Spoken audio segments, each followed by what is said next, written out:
finally, your boy got a camera situation going on, man. I mean, good Lord. My camera had a mind of its own, but that's all right. We are live. We're working. We're good to go. We in the building. Good evening. How are y'all folks doing? Appreciate you all coming back for another episode of Friday Night Vibe. You know what it is. You know what time it is. And we're about to go get it done. Yes. Woo! Oh, yeah. So let's not waste any time. Let's get into this. Don't know how long we'll be here tonight, but we'll figure it out. We'll figure it out. So, current time, 6:40. Oh, my Lord. 6:40 p.m.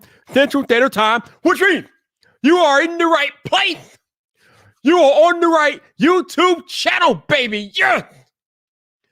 Now, for those of y'all who have been around these parts before, you know what's about to happen next.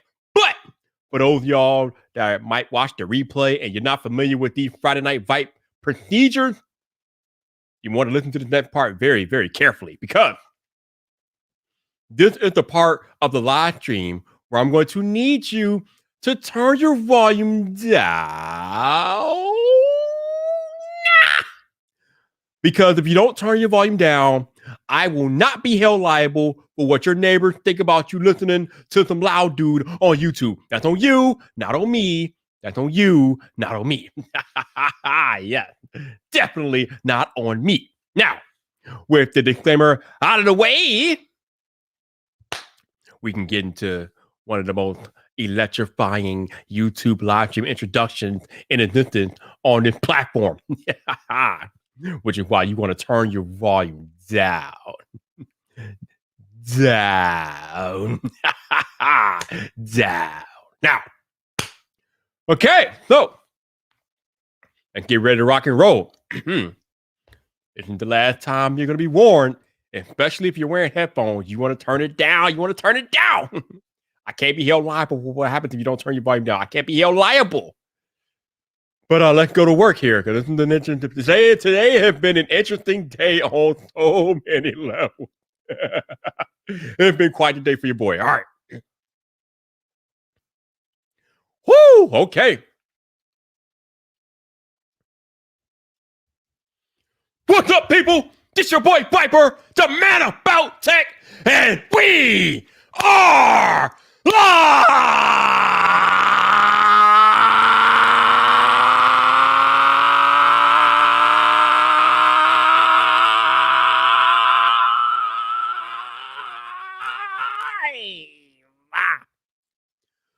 Welcome to Friday Night Fight, baby! Woo!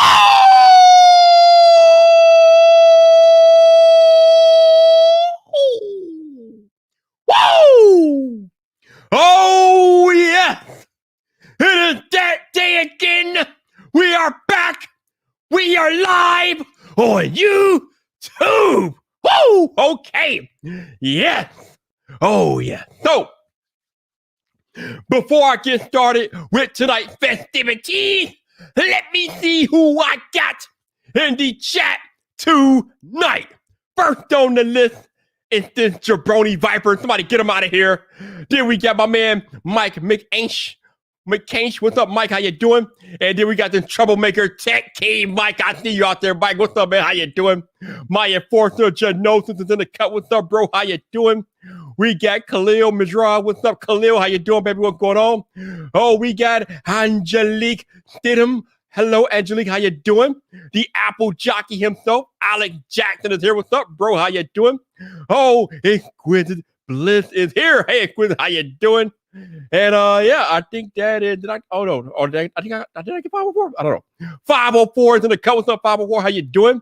And I believe that is it. Oh. Yo, if Angelique starts doing the Viper intro, I think I would almost pay to hear that or see that. That would be kind of interesting. That would be dope. So today has been quite the day. Oh my Lord, I have an entire fan base of people that are literally trying to roast me on Twitter. They were coming after me today. It was crazy. But I'll get into that a little later. Actually, no, hold on. Actually, no, I'm going to get into that now because that's part of what the live stream is about. But yeah, I got an entire fan base of people that came from my neck on Twitter today. They tried hard to flame brawl me, but I was just taking it all in, man. But it was cool. But something monumental happened today in the video game space. Now you know it's serious when I have to headline an entire live stream to talk about video games. But what happened today was serious, and we got to talk about it because it will literally change the landscape of video games forever. And it's tech related, so we got to talk about it. So, for those of y'all that are not familiar, you probably have heard of Netflix. You know, Netflix is the awesome service that you can stream movie after movie, or you could stream movies and shows to pretty much whatever device you want to at this point. Netflix is available on practically everything. But Netflix, you pay a monthly fee and you can stream any movie you want that's on the service as long as you pay that monthly fee and you are a member of Netflix. Now, as we have observed over the past 5 years or so, streaming services are popping up like weeds all over the place. And everybody trying to get a piece of this subscription service, streaming service pie. And they're all subscription services. So you basically pay a monthly fee and then you have access to whatever content is available on that streaming service. So usually this relates to movies or TV shows because you got like Netflix, you got Hulu, you got Amazon Prime. Last year, Disney Plus launched their streaming service. And then who else? CBS just launched. Actually, CBS just rebranded to Paramount Plus. So now Paramount has their own streaming service. So everybody and their mama has their own streaming service. But not until recently has this been done in the video game space. So I'm not sure when it was introduced originally, but Microsoft and the Xbox crowd have something called Xbox Game Pass. Again, if you're not familiar with what Xbox Game Pass is, think about Netflix for video games. That is literally what it is. So you pay a monthly fee for Xbox Game Pass, and then you get access to over 300 games, but you can't stream them. Well, you can stream them, but usually if you're playing from a console, you can download those games to your console, then you can play them for however long you want or whatever, as long as you're paying for the service. Now, if you get Xbox Game Pass Ultimate, you also have the option to stream those games I believe you can stream on the PC now, or I think you download them. I know streaming options are coming in, but you could definitely stream them to an Android device. So I think they're gonna enable iOS streaming capabilities later on this year. But Netflix for video games. That is what Xbox Game Pass is. So before the new console came out this generation, the Xbox Series X, PlayStation 5 or whatever, Microsoft was largely, they were kind of marketing their new Xbox console, but they were really paying more attention towards Xbox Game Pass and trying to get people signed up for Xbox Game Pass. Now, back at the time when Microsoft was trying to like market Game Pass as a reason to buy their next generation console, I was like, what are you doing? Like, I mean, yes, Xbox Game Pass is a nice service, but that is not how you should be marketing your new hardware, because you can't use that service you can't use that streaming or that download service or whatever to sell hardware. We want to know what the actual box can do. And I still hold to that. You don't want to, I mean, Xbox Game Pass, as nice as it is, should not be, I mean, back in the summer, I felt strongly that it should not be something that is used to market these Series X and Series S. But oh my Lord, hold on more. Oh man. A lot can change in 5 months. So the cool thing about Xbox Game Pass, besides the fact that you can pretty much have access to 300 games at any time you want for a monthly fee, is that the newer games that Microsoft Studios makes, the first party games that Microsoft makes, will be out on the service on day one. So I think back in December, or no, I think it was January of this year, they released a game called Medium that was made by Xbox Studios or whoever's under their first party studios. And that game, Medium, came out on the Game Pass service the first day it was released. Now you're like, Viper, why is this such a big deal? Well, think about it like this. If you are subscribed to Xbox Game Pass and a new Microsoft Studio game comes out, if you are subscribed to Xbox Game Pass, you automatically have access to play that game at no additional charge. This is major because normally, if you are not subscribed to Xbox Game Pass and you wanted to have access to that new game, you would end up paying $70 because that's how much these games are today. They're $70, depending on which edition you get. But the standard edition, which is what most people get, is $70. But now we have Xbox Game Pass in the loop, and all of the first-party games, all of the games that come out of Microsoft Studios, are going on the service day one, which means you no longer have to pay $70 every time a new game comes out if you are subscribed to Xbox Game Pass, if it's a Microsoft Studio game. Now, the caveat to this service is that not every game is going to come to the service because usually games that are made by people not named Microsoft, some of those games may come to the service, but most of the time they probably won't. Like if you play Madden, if you're a fan of John Madden Football or Madden 21 or whatever, that game does not come to the service on day one. Now, eventually it does come to the service, and it did, but on day one, you cannot access Madden as a member of Game Pass. You have to buy that game if you want to play that game. You can't. It's not on Game Pass. They don't put that on Game Pass. They don't put Madden or other sports games like that on Game Pass until 6 months down the road. So eventually, it does end up coming on Game Pass, but 6 months later, and by the time the newness and the hype is kind of worn down and whatever, and you might be left out if you're waiting for that long. But then today happened. Well, actually, no, it was today happened. I think, when was it announced? So about 2 or 3 weeks ago, there was a new game that was slated to come out at the beginning of April 1st.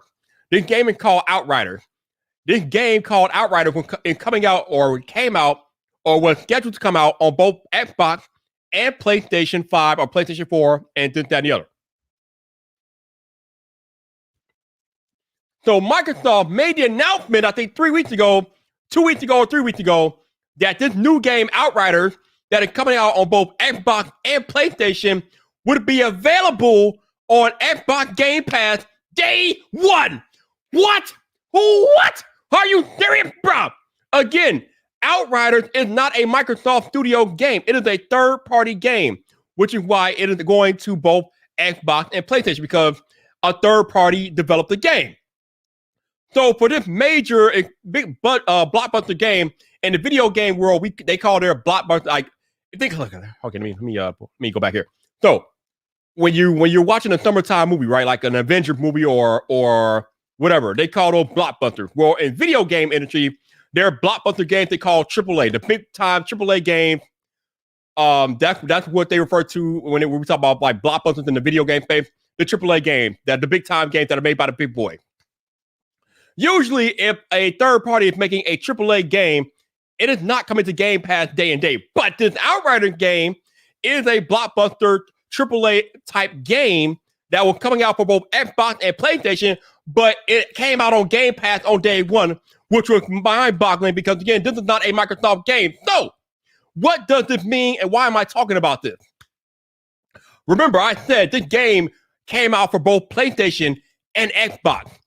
PlayStation does not have anything like Xbox Game Pass right now. They do have a service where you can stream games, but it's not nearly as robust as Xbox Game Pass, but it's out there.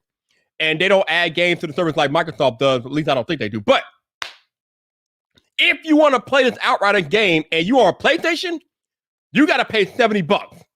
If you're on Xbox and you want to play this Outriders game, no charge if you're subscribed to Xbox Game Pass. Make no mistake, people. The Xbox Game Pass model, it is the literal future of how we will play video games. It is here. It's still in its infancy, but it will be how video games are consumed moving forward. I have no doubt about that.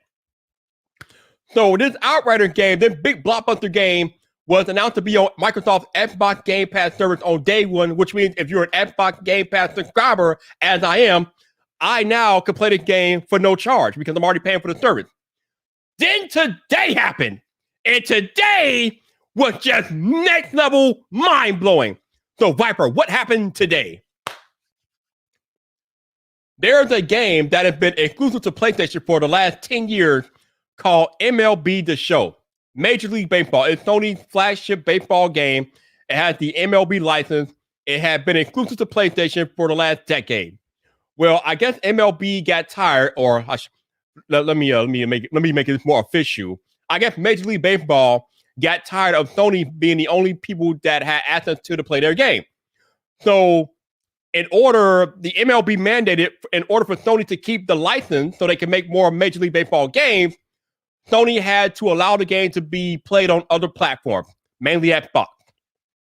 So, for the first time this year, Sony's MLB The Show game, their Major League Baseball game, which had been previously exclusive to PlayStation only, is now coming out on Xbox this year because the MLB said, listen, if you want to keep this game, if you want to keep the license to develop this game, you got to put it on other platforms. So it's now coming out on Xbox this year. But then this morning happened, and I'm still shook over what happened. So I just explained to you guys about Xbox Game Pass and how usually only Microsoft developed games come out on Game Pass the first day that they are released. Bruh. This morning, they announced that they are bringing this MLB The Show video game to Game Pass on day one. What? Are you? Whoa! Pump the brake! Time out! Whoa! What? Huh? What? What is that? How does that even work? So, a game that was exclusive to PlayStation for 10 years is coming to Xbox. But not only is it coming to Xbox, it is coming to Xbox's Xbox Game Pass service on day one. This is groundbreaking for several reasons. Reason number one is that it automatically devalues the PlayStation game. Because if you're like me and you have an Xbox and a PlayStation, you no longer have a need to buy it on PlayStation because it's coming to Game Pass day one at no extra charge. Again, this is a game that's made by Sony Studios, okay? That is why this is so mind-blowing, because this is a game that was exclusively made by Sony Studios for the PlayStation console. But again, MLB stepped in and made Sony spread the game to other platforms this year if they wanted to keep the license. But, okay, bringing the game to Xbox is one thing. That I understood. What I still don't understand and what I still can't wrap my head around is that the game is coming to the Xbox Game Pass service, which means it will cost Xbox owners who are subscribed to Game Pass $0, no extra charge. So immediately you are pretty much putting egg in PlayStation's face, because this is their game. It's been their game for 10 years. It's finally on Xbox for the first time. And not only is it on Xbox, it is now on Xbox Game Pass, which means everybody who subscribes to Game Pass don't have to pay for the game. But if you're on PlayStation, you got to pay for the game. I don't know if you all understand the magnitude of the situation that's going on here. So that announcement happened this morning, which is still a bombshell. It will literally change the fabric of this console generation. Because for the last 7 years, the previous console generation, Sony kicked the absolute crap out of Microsoft all over the console playground. It was bloody. It was brutal how Sony beat up Microsoft so bad last gen. And the reason why Sony kicked the crap out of Microsoft so badly last gen is because Microsoft did not have quality content to draw people onto the Xbox platform. In the video game world, we call that exclusive content. Microsoft did not have quality exclusive content to compete with Sony because they had it, but it wasn't nearly as good as the exclusive content that you could find on the PlayStation side. But now, with the emergence of Xbox Game Pass, which gives you access to over 300 games at any time you want for a monthly fee, with new games from Microsoft at the very least coming in on Game Pass on day one, and now with the possibility of third-party games coming to Game Pass on day one, this completely changes the landscape of video games. It changes the landscape of the console war. Now, the console war is basically a fictitious war between Xbox fanboys and Sony fanboys. It really holds no real-world value. It's just something that we like to talk about and fuss about on social media. But when you think about what happened this morning and you understand what Microsoft has been doing with the Xbox Game Pass service over the past year and the way they have boosted it and added content to it. Holy Lord! Everybody's on notice. Everybody is on notice. Microsoft has put the whole entire industry on notice. It is crazy what they are doing with Xbox Game Pass. Bruh, this is bonkers. So, the reason why Xbox fanboys were lambasting me on Twitter today, pretty much damn near all day, they've been coming at me all day, was because a week ago, I put out a tweet that said that there is no way in hell this MLB game is coming to Xbox Game Pass on day one. I said it wasn't coming to the service at all, because a week ago, it made no sense for Sony to put that game on Game Pass. But what I found out earlier today was that it wasn't really up to Sony.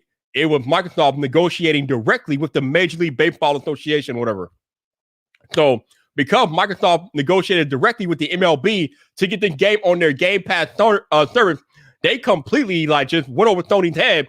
Even though it's developed by Sony and published by Sony and everything like that, it's still the MLB property. It's their license. So Microsoft negotiating directly with the MLB gives Microsoft the scope to do what they need to do.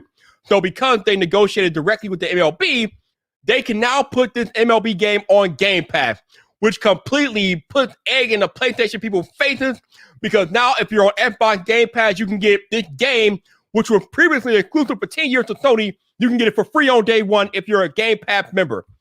Whereas on PlayStation, who does not have a service that competes for Game Pass, if you want MLB to show on PlayStation, you have to pay $70 at the very least, depending on what version you get. It is mind-blowing. This is crazy. So the reason why I titled this live stream, The Console Wars Ended Today, is because as long as Xbox Game Pass is out there and Microsoft being the trillion-dollar company that they are, can do whatever the hell they want to boycott that service, and Sony doesn't answer them, it is over with. It doesn't matter if Sony has the better exclusive titles. It literally does not matter. Because if Microsoft can keep adding content to Xbox Game Pass and multi-platform games that show up on both Sony and Microsoft can be on Xbox Game Pass, if you have an Xbox, you pay no dollars. If you have Sony, you pay $70. It's over. It's done. The console war is done. Microsoft will have won. There is no way in hell Sony can continue to allow Xbox Game Pass to exist in its current form with what Microsoft is doing to boycott that platform or that service. It can't happen. Sony needs an answer for this, and they need an answer to Xbox Game Pass like yesterday. This is crazy what's going on right now. Microsoft is just, they are deboing Sony right now. This stuff is mind-blowing. Bruh, it is literally over with. Again, the main advantage that Sony has had over Microsoft and Xbox for the past console generation was that Sony had more exclusive content, which drew people to PlayStation more. But again, with the existence of Xbox Game Pass giving players access to hundreds of games anytime they want, and access to brand new games on day one without making the players pay extra besides the monthly subscription, it don't matter what exclusive titles you have. If Sony does not match Xbox Game Pass quickly, it will lose whatever advantage it has very, very fast. Because I'm sorry, I don't care what exclusive content Sony has. If I'm playing, if I got both boxes and these hot multi-platform games like Madden Football, like this MLB game, like that Outrider game, if they come to Xbox and Microsoft can put them on Xbox Game Pass on day one, which means I will literally not have to pay an additional dime outside of my monthly Game Pass fee, which one you think I'm going to rock with? And which one you think the rest of the gamers are going to rock with? They're going to roll over, they're going to run over and get an Xbox with their quickness, pay that $15 a month, and just be done with it. It will completely obliterate Sony's market share quick, fast, and in a hurry, because there's not much difference in hardware between the Xbox Series X and the PlayStation 5. The difference is the content. But with Xbox Game Pass, holy God, you got content for days and new content is going on the platform day one at no extra charge to you, the Game Pass subscriber. This is major. This is going to disrupt video games. This is a problem for Sony. They need to come up with a solution fast. They need to come up with a service that will compete with Xbox Game Pass, because if they don't, Microsoft is going to eat their lunch real fast, because it is just simply a better value at this point than the PlayStation 5. Right now, today, the Xbox is a better value than the PlayStation as long as Xbox Game Pass exists. It is simply better. You get the same quality game that will not the exclusive Sony game, but you get the same multi-plat games on Xbox. You get Xbox Game Pass. You get brand new games available on Game Pass day one. It will literally rip Sony to shreds, bro. Oh man, this is bananas, man. I cannot believe what happened this morning with MLB The Show. You know what? The Xbox nerds are coming at my throat today, and I'm like, you know what? Do your thing. I can't even be mad at y'all. I can't even be mad at you all because I had no idea this was going to happen. How the hell was I supposed to know that God himself would come down from the gaming heavens and bless Xbox? I didn't know that. Nobody could have foreseen what happened this morning. But it happened, and it is now the reality that we live in. And in this reality, what could happen this fall is games like Madden, which is an institution all by itself. Could you imagine if Madden 22 came to Xbox Game Pass on day one? Bruh, are you? Woo! Oh Lord, bruh, stop the fight. Throw in the towel. It's over with. I mean, the possibilities of what Microsoft can do with Xbox Game Pass are endless. We are talking about $1 trillion company who can literally throw money. They can throw money like they're at a strip club. They can just throw money at it. It's just ridiculous. This stuff is bananas. Bruh, Sony needs an answer, and Sony needs an answer fast. Like this stuff, like I said, it does not matter how many awesome exclusive games Sony has. If Xbox Game Pass is out there eating Sony's lunch, bro, it doesn't matter. It literally does. It doesn't matter, bro. Xbox Game Pass is here to stay, and it is making noise. And Microsoft is making it better each and every day. There's already rumors of Microsoft acquiring Discord. Are you kidding, bro? They just brought Bethesda, which is a major video game publisher, for $8 billion, and then now they're making these type of moves. They're bringing third-party games to the service on day one. Bro, you know what? Sometimes it is good to be wrong. And today, I am happy to be wrong. Last week, I said that there was no way in hell MLB The Show would come to Game Pass. Now today, I have egg on my face because the game is coming to Game Pass. I am glad that I'm wrong. This is actually quite amazing. But I have been ridiculing Xbox for the last 7 years because they've had a lack of exclusive titles to compete with PlayStation. But again, if they keep doing what they're doing with Xbox Game Pass, it ain't going to matter what content PlayStation has, because Microsoft will be the better value. They are the better value right now, and they're only getting better. They got this Outriders game, brand new AAA blockbuster game on Game Pass day one. MLB The Show, one of the best sports games every year, is now coming to Xbox Game Pass day one. What will Microsoft do next? What will they bring to Game Pass day one next? Because again, most people that are playing on Xbox, well, I don't know about that. Well, let me say, a lot of people that have Xbox, myself included, we are subscribed to Xbox Game Pass. I see Travis MCP in the chat there. I believe he is subscribed to Xbox Game Pass. There are a lot of people out there. I think they're up to like maybe last time I checked, 10 or 15 million people that are subscribed to Xbox Game Pass. It is real. It is a clear and present danger to Sony. Xbox Game Pass is a danger, and Sony needs to do something about it, because as long as it exists and Sony does nothing, Microsoft can have a field day with these boys. I'm telling you. But as of today, the title of the lottery might be slightly clickbaity, but it literally could be the beginning of the end of the console wars if Sony does not answer Xbox Game Pass. They got to do something about it. You cannot let Xbox Game Pass exist without any competition. You can't do it. You can't afford to do it. It is literally the better value, and it will literally sell consoles, and it will literally have more people playing Xbox than PlayStation, bro. It's a threat. The Xbox Game Pass subscription service is a threat to Sony, and they need to figure it out quick. Let's see what y'all got to talk about in the chat. Yeah, you say that, but like I said, if you're subscribed to Xbox Game Pass and you got a PlayStation, and your favorite new game comes to Xbox Game Pass day one, you're not buying it on PlayStation. You want an Xbox Game Pass, bro. You could say it's growth, but if you could save yourself $70, I think you would take the Xbox side if you don't have to spend $70 on a new game. Stop playing, man. Y'all need to stop playing.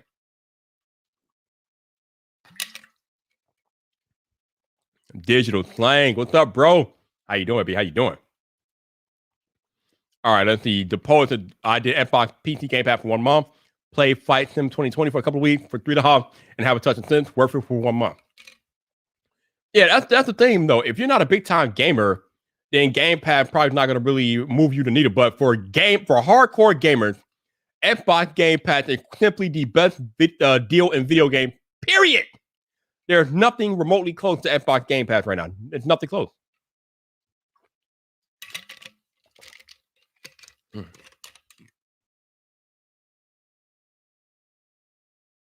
Now, for my PlayStation crowd out there, they're going to be like, well, Viper, Sony has PlayStation Now. So PlayStation Now is nothing like Xbox Game Pass. Number one, PlayStation Now does not have nearly as much content as Xbox Game Pass at all. But number two, and more importantly, PlayStation Now is a streaming service, which means you have to stream the game to your console. So if your internet connection is garbage, PlayStation Now will be practically next to useless. But with Xbox Game Pass, you can just download the game to your box or whatever, and then play them on the Xbox. Or if you have a mobile device, you could play the games on your Android if you have a Xbox Game Pass Ultimate subscription. As far as I know, you cannot do that with PlayStation Now. You can only play those games on the PlayStation box themselves. I could be wrong about that, but still, PlayStation Now is nothing like Xbox Game Pass. It's not a competition. It's just not there. Now, I do realize that Sony has something out there that is similar to Xbox Game Pass, but it's not really doing anything right now. They have a collection of games that they're giving away for free. And that's cool and cuddly, but number one, it's not really a subscription service. And number two, it's just those 18 games or whatever. So that is not competition for Xbox Game Pass. Xbox Game Pass is a damn monster. It's literally King Kong out here, bro. It is King Kong, and Sony is looking like a fly on King Kong's foot. It's crazy out here. Like, I was so much in doubt about Xbox Game. I was so wrong about Xbox Game Pass because I just did not see how Microsoft could position that to sell consoles. But after today, and knowing what they can do for Game Pass in the future, it can absolutely sell Xbox consoles and bring people from PlayStation to Xbox, man. It can literally pull people from Sony to Xbox if they keep making the stride with Xbox Game Pass that they're making. You will be foolish not to consider it, considering how much value you get out of that service. We are talking about a monthly fee to access hundreds of games and get access to brand new games on day one at no additional charge as long as you are subscribed to the service. Are you, bro? What? Whew. Rough out here, bro. Rough. All right, the poll says, don't get me wrong, I'm a big gamer. It's just that the Xbox lineup is more for console gamers. PC gaming is just better, and that game's outside of Xbox Game Pass. Man, I mean, bro. Listen. All right, Travis, I got you. Listen, bro. I don't know where y'all PC gaming came from, man. Bro, PC gaming ain't got nothing on console. Console gaming is the truth, man. Y'all, you PC gamers are cute. Y'all cute and cuddly. But, bro, console gaming is where that. Just accept your console overlord, man. Listen, console gaming is where it's at. Just accept your console overlord for what it is, and just get on the Xbox train. Get yourself an Xbox, bro, and thank your boy Viper later. Your life will be much improved if you got yourself a console. You probably like, you must be crazy. Yeah, consoles all day, bro. Consoles all day. Travis, check your Twitter DM, sir, and do what you got to do. Actually, it's kind of cool. I have not had a guest on this live stream in a while. So we are about to have Big Cloud. Oh man, Big Cloud. I don't know. I don't know how much you heard of my rant, Big Cloud, man. But bruh, Xbox Game Pass is a problem, Big Cloud. I know you're a Sony guy, but Xbox Game Pass is a problem for everybody. But now we got the man, the myth, the legend, the B-roll himself, Mr. Travis MCP is here. What's up, bro? What's up, baby? I am eating the chicken, bro. What's up, bro? How you doing? I'm gonna watch the fight. Friday Night Fight, baby. Talking about that Xbox. I told you about that. Bro. I tried to tell you months ago. Bro. You and Greg. Bro. I'm trying to say, watch out for that Game Pass, son. You're like, no, I ain't got no games over there. Bro. Look, bro. Microsoft with their big pants on, throwing the big D down, buying all these devs. Because they do that. Because they ready to do that. PlayStation over here like, what happened? What happened? What's going on, everybody? What's happening? Bruh. Like seriously though, like if we take the console fanboy hats off and just look at this objectively. Yeah. MLB The Show 21 is coming out on PlayStation and Xbox on April 20th. Mm-hmm. If you got an Xbox, it's on Xbox Game Pass day one. Mm-hmm. Where you got to pay no additional money. If you buy it on PlayStation, you got to pay $70. I think it was Paris on Twitter that said math is undefeated. That is simple math to me, bro. Well, the thing is, like, so I've been touting a Game Pass for a while because there's a bunch of games on there that are good. You got to remember they also merged with EA Games, their whole service. There's a ton of great games on there that I never got a chance to play. Yep. Then they're constantly bringing the new stuff. Plus, every single studio that they own now is day one as well. So Bethesda now, all their stuff, all that time.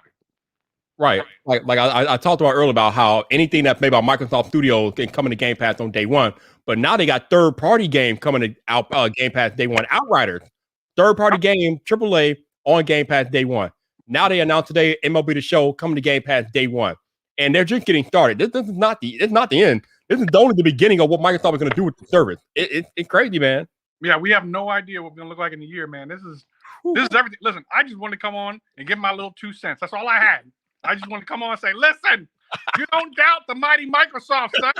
Listen, bro. I won't doubt the mighty Microsoft because they got whacked for a whole generation, bro. So I had doubt. But they're putting their money where their mouth is, literally, in this generation. So I applaud them. But they got whacked that gen. They got whacked. They know how to. Listen. They've known for a year, for a long time. They're like, look, that's that generation. We got to give. It's too late. It's over. I mean, they actually had some great games on the generation. However, they're like, look, we just gonna have to come real hard in the next generation. And sure enough, they did. All right, so before I know you probably got to run, but before you go, let me know what you think about my argument that I made about how everybody knows that PlayStation has the better exclusive content. We know that, but if what happened today keeps happening with Xbox Game Pass, where you can get multi-platforms on the service on day one, along with the hundreds of games that are already on the service for you to have access to at a monthly fee, that will literally render Sony exclusive content advantage moot. Yeah, I mean. It's the best deal in gaming right now. I mean, you get some PC games too. You get cloud gaming. Like, bro, I said this a while back. You can start a game on your television, go to work or go to school or whatever, take your break at lunch, and continue your game on cloud gaming. The same save and everything. Like, bro, what? And then go on the PC too, depending on the game, and then play on your PC. Play all that. Get out of here with that mess, PlayStation. What you talking about? I'm out of this joint. All right, I appreciate you, Travis. Peace. Yo, Big Cloud, check your Twitter DM, son. Come on in, baby. Come on in. It'll be nice to get a Sony person perspective on this because even the Sony dude cannot hate on this. Like like I said, Xbox Game Pass is a threat. It is a threat to Sony, bro. I don't care what you all say. It's a threat. So we got an Xbox dude thoughts on this. Now we got a PlayStation dude coming in to give their thoughts. This is Friday Night Fight. This is what the show is all about. Getting multiple perspectives on things. It's not, y'all. If you're tuned in tonight, you tuned in for a good one. This is hot, baby. This is hot.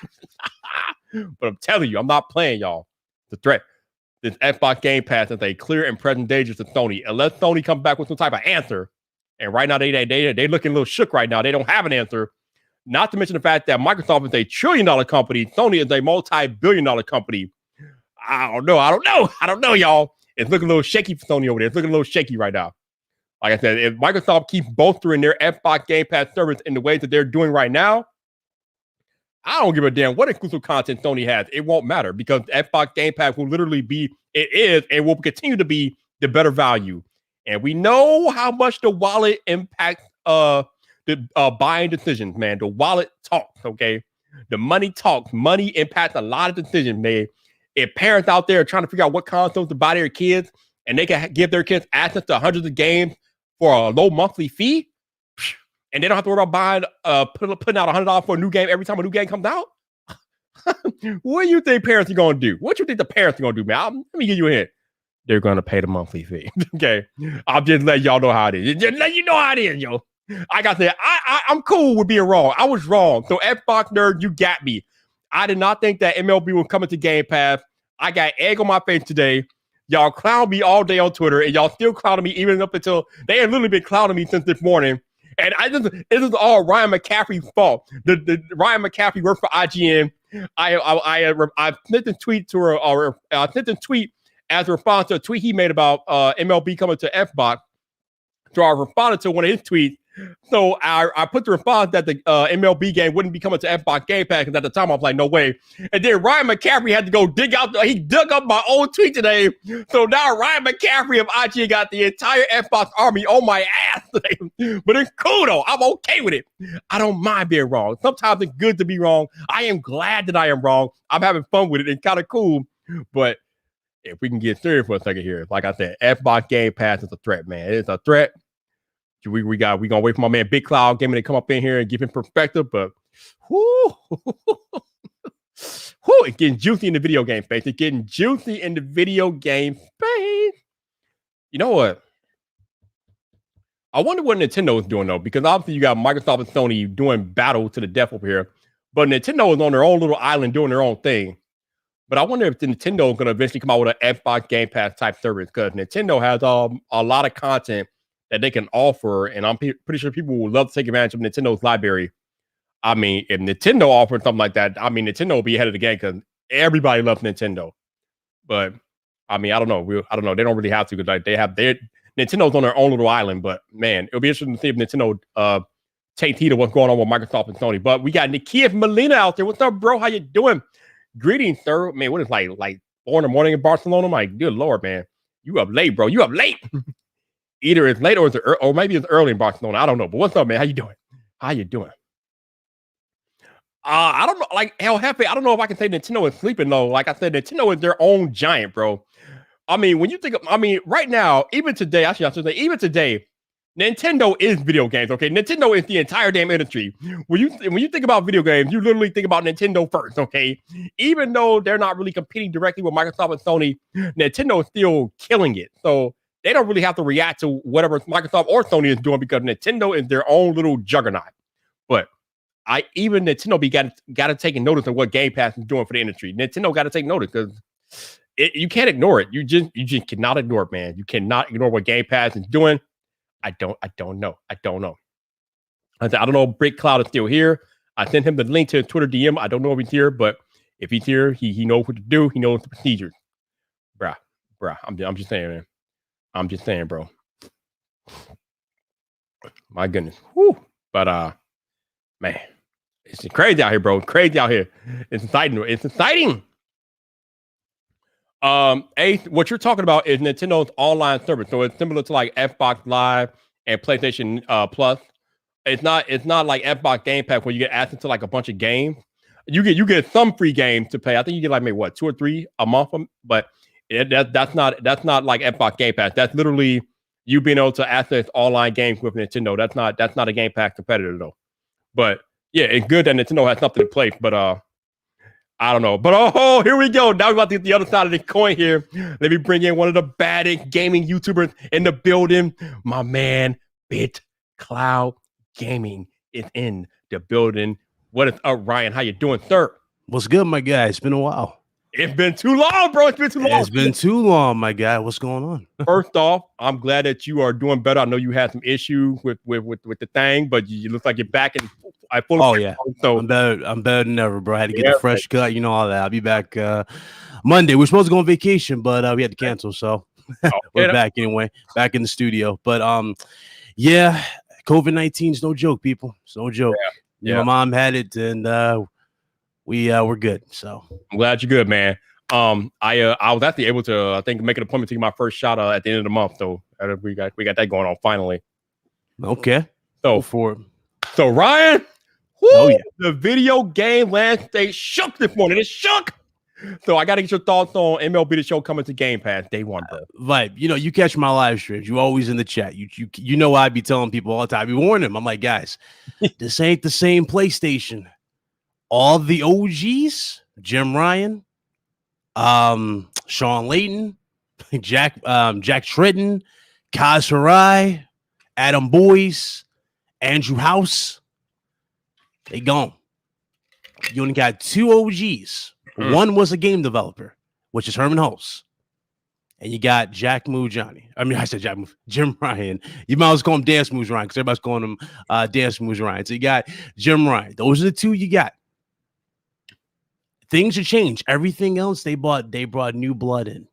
Different strategies are going into this company. You're going to see a lot of stuff change with PlayStation. And them putting this on Game Pass, I already knew it was going to happen because the biggest thing that people are doing now, especially with PS5 games, you see this, Viper, everybody's putting these games that are $70 under microscopes, are they not?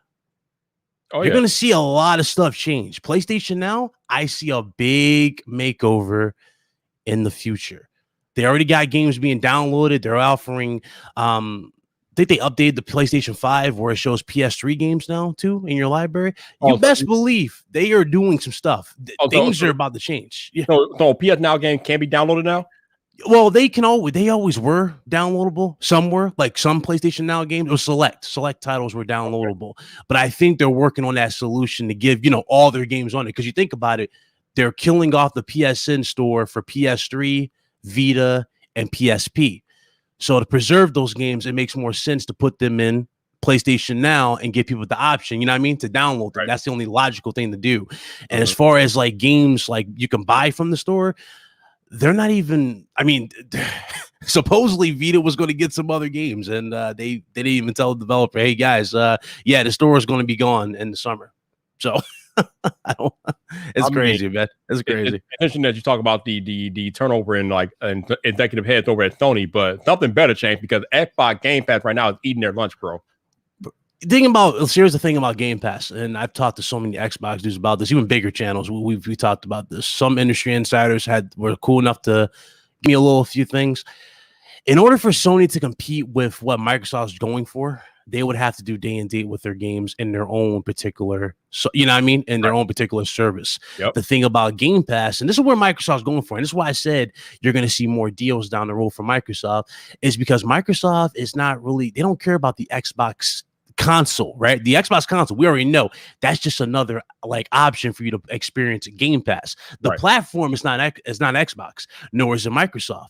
The platform as of right now is Game Pass. They want that everywhere, and they want the biggest numbers ever. And they're trying to reach a certain number to where Sony will see and go, you know what? I wouldn't mind bringing that Horizon over there too. I'd be dumb. And right now, let's just hypothetically say Game Pass shot up in popularity as of late, right? With the recent deals. And let's say they're at 30 million, subscribers.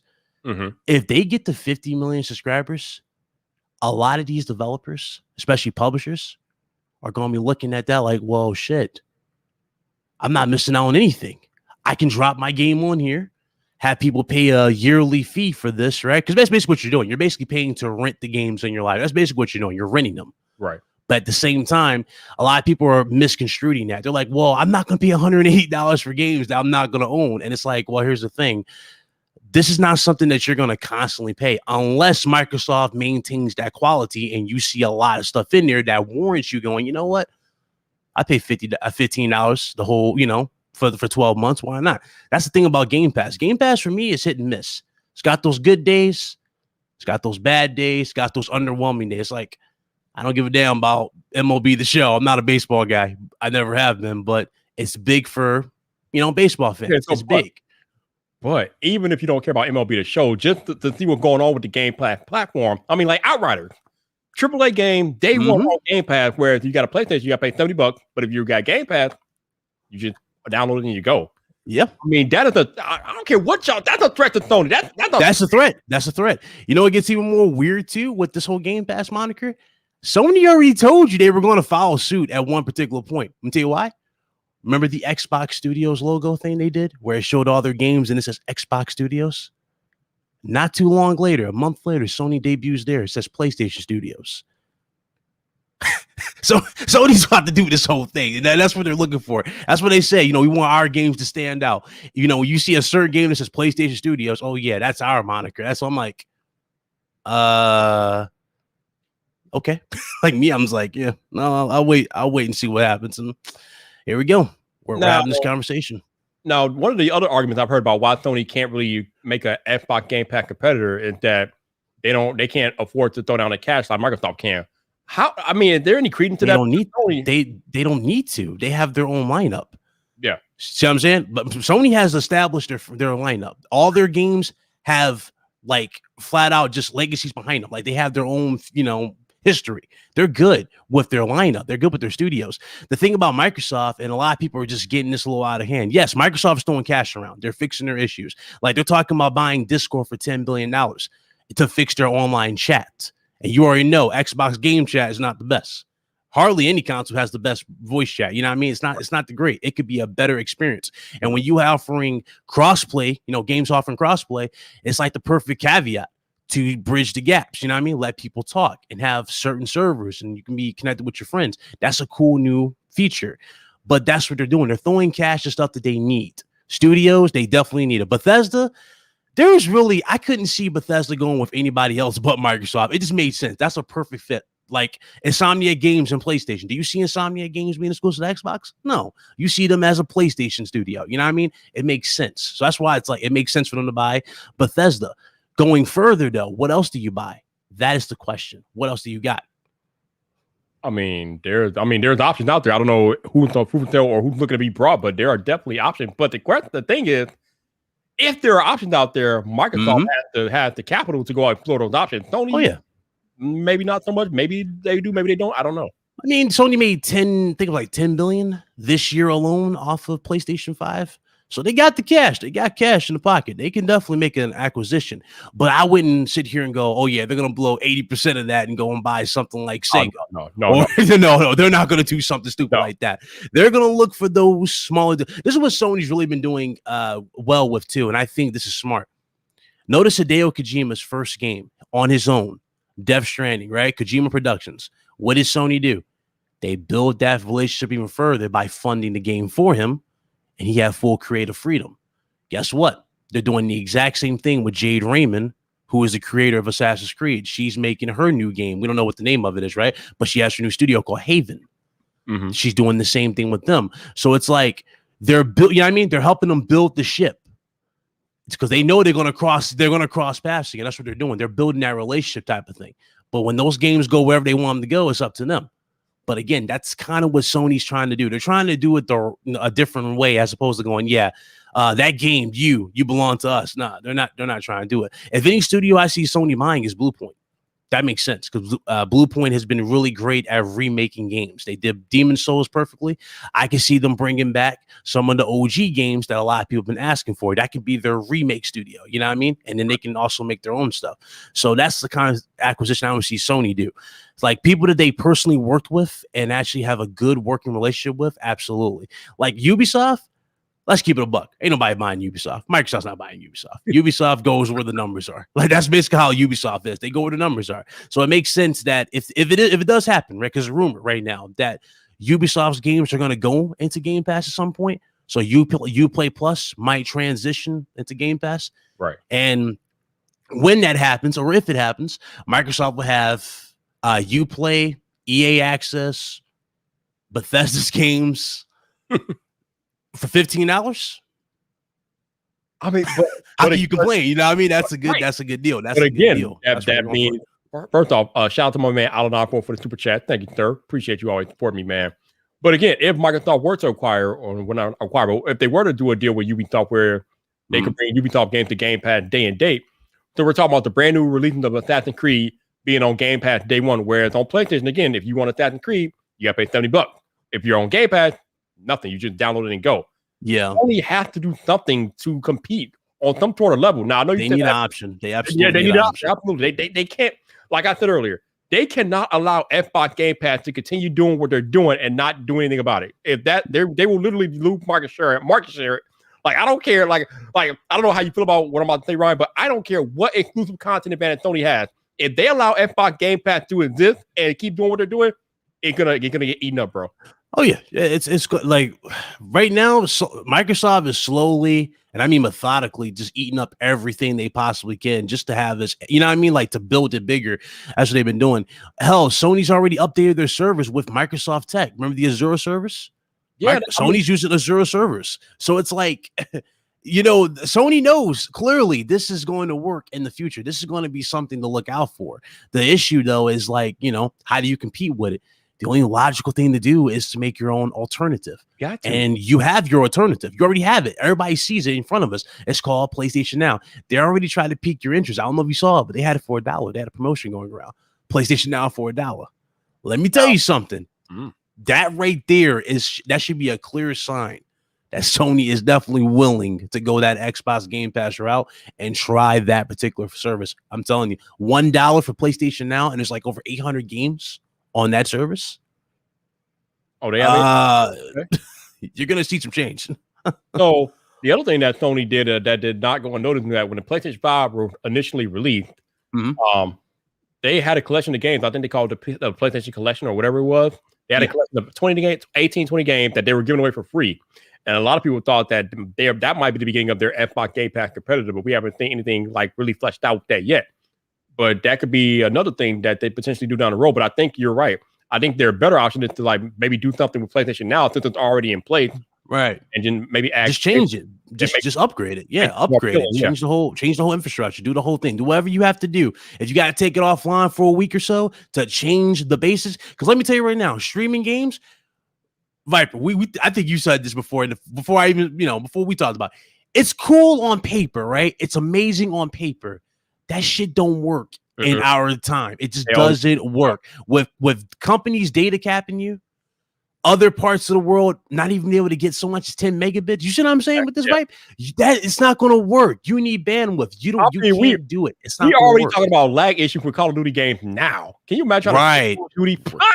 Come on, streaming Call of Duty on top of that, connected to those lame ass servers. You don't think you're gonna have a trash experience? Stop! Like it's not the way to go about it. It's not gonna work. Not at all. Absolutely not. I remember they tried that with fighting games. Starting to going, y'all must be smoking crack if y'all think that latency is gonna carry over into the multiplayer with fighting games. No, it don't work. Y'all on something. It don't work like that. So it goes immediately back to that. It's like, bro, y'all need to fix the basics. And how do you fix the basics? You fix the fundamentals, first of all.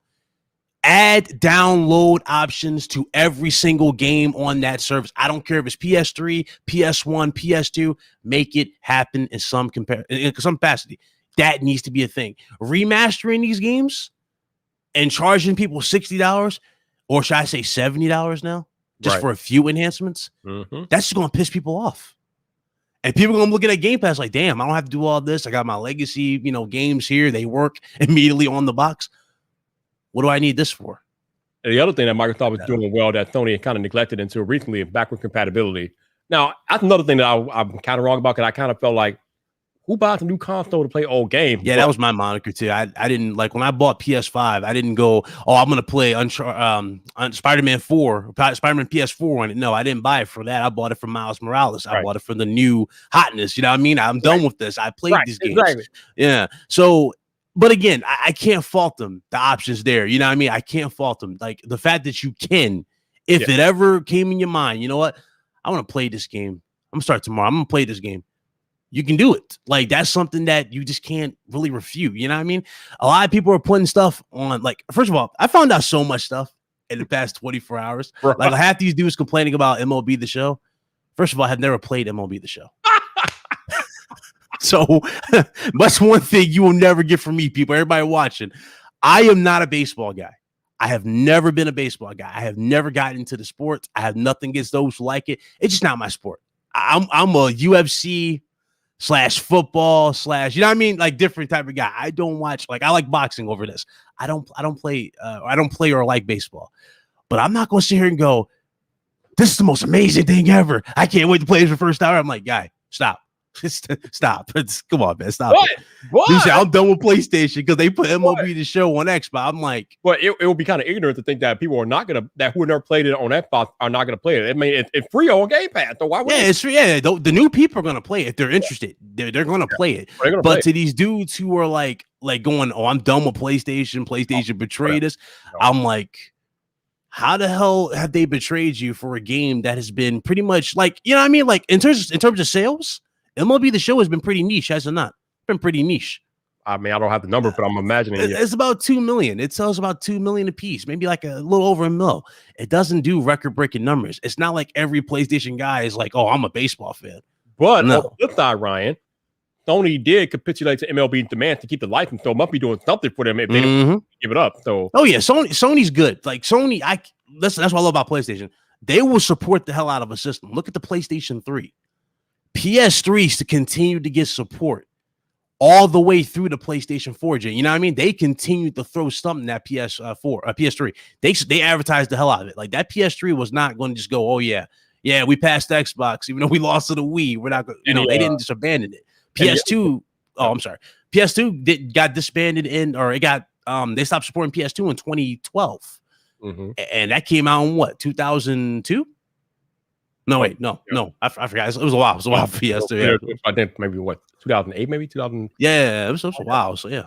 The other thing that I didn't know until this morning is that this MLB The Show going to Game Pass has nothing to do with Sony, and it has everything to do with Microsoft negotiating directly with MLB.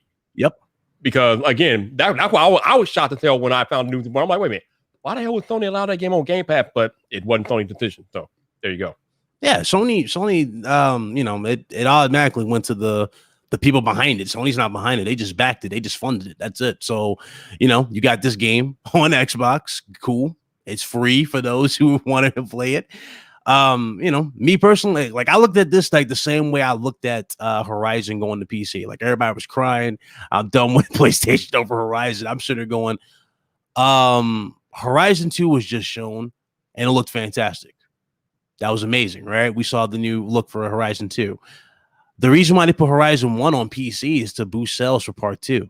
You know what I mean? Get those new eyes on the product that might go, damn, you know what? I missed out. Let me go ahead and get this PS5 and let me experience it on, you know what I mean? See what's up. Especially those who really enjoyed the first one. That's all it's about. Now, what I would say about people mad at Sony is that I myself was kind of mad at Sony when I was watching PlayStation, one of the State of Play showcases back last summer before the console came out. And they went through their lineup of games. I think that was the one where they unveiled like Final Fantasy and a few other games for PlayStation 5. And then when they got to the end of the trailer, they're like available on next gen consoles and on PS4. I was like, what?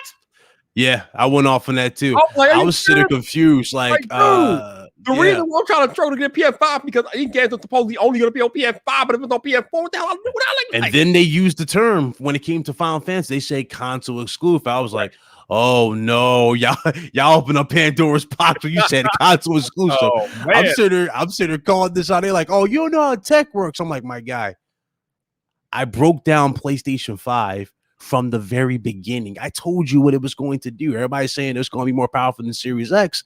Series X is more powerful than PS5, but PS5 is more accessible to its resources.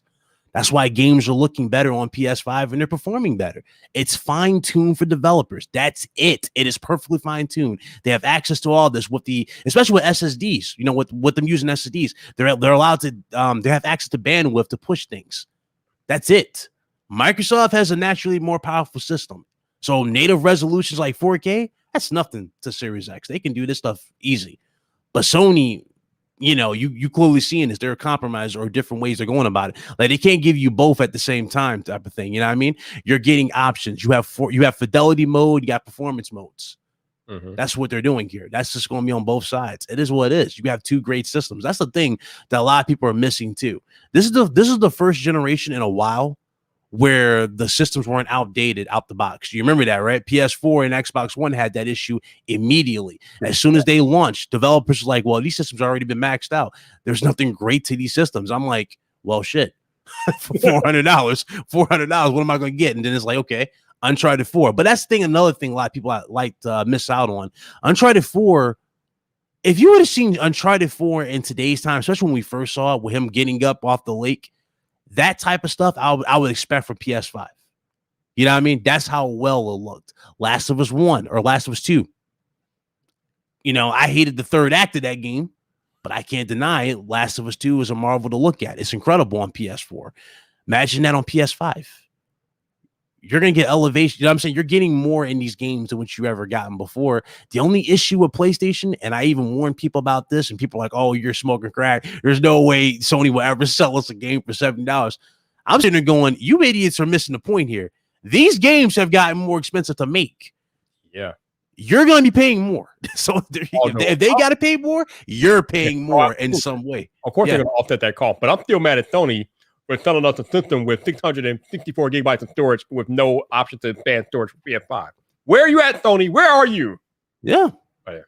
So, you know, people don't understand this, but, you know, everybody wants to hear what they want to hear. Everybody's got an agenda behind shit.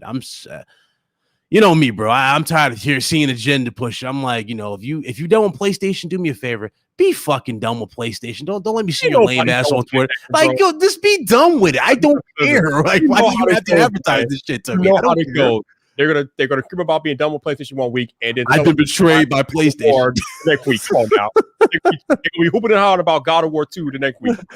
You know what's crazy too? Because the news is like, oh, but what if Microsoft, like, if this takes off, what if Microsoft removes the ability for you to buy the games from the store? Why the hell would Microsoft ever consider removing a game from a store they can make even more profit on if you pay the full price, Viper? That makes no goddamn sense to me. No, not at all. Yeah, so if you want to own the game, you're still going to be able to own the fucking game. Like, so you're going to be able to own the game. Yeah. Actually, the funny thing about that is, even though I am a Game Pass subscriber, I pre-ordered the show, and I don't plan on canceling my pre-order. I'm still buying that game outright because I don't want to get tied to a membership. So I'm buying that game anyway. So yeah, people are still going to buy the game regardless. Yeah, I mean, they're going to give you the option. Hell, you might get them at discounts on these days when they're free. And if you really like it, and you're like, damn, you know what? I don't want to, you know, I don't see nothing else in the store, right? That's worth $15 a month right now, at least for now.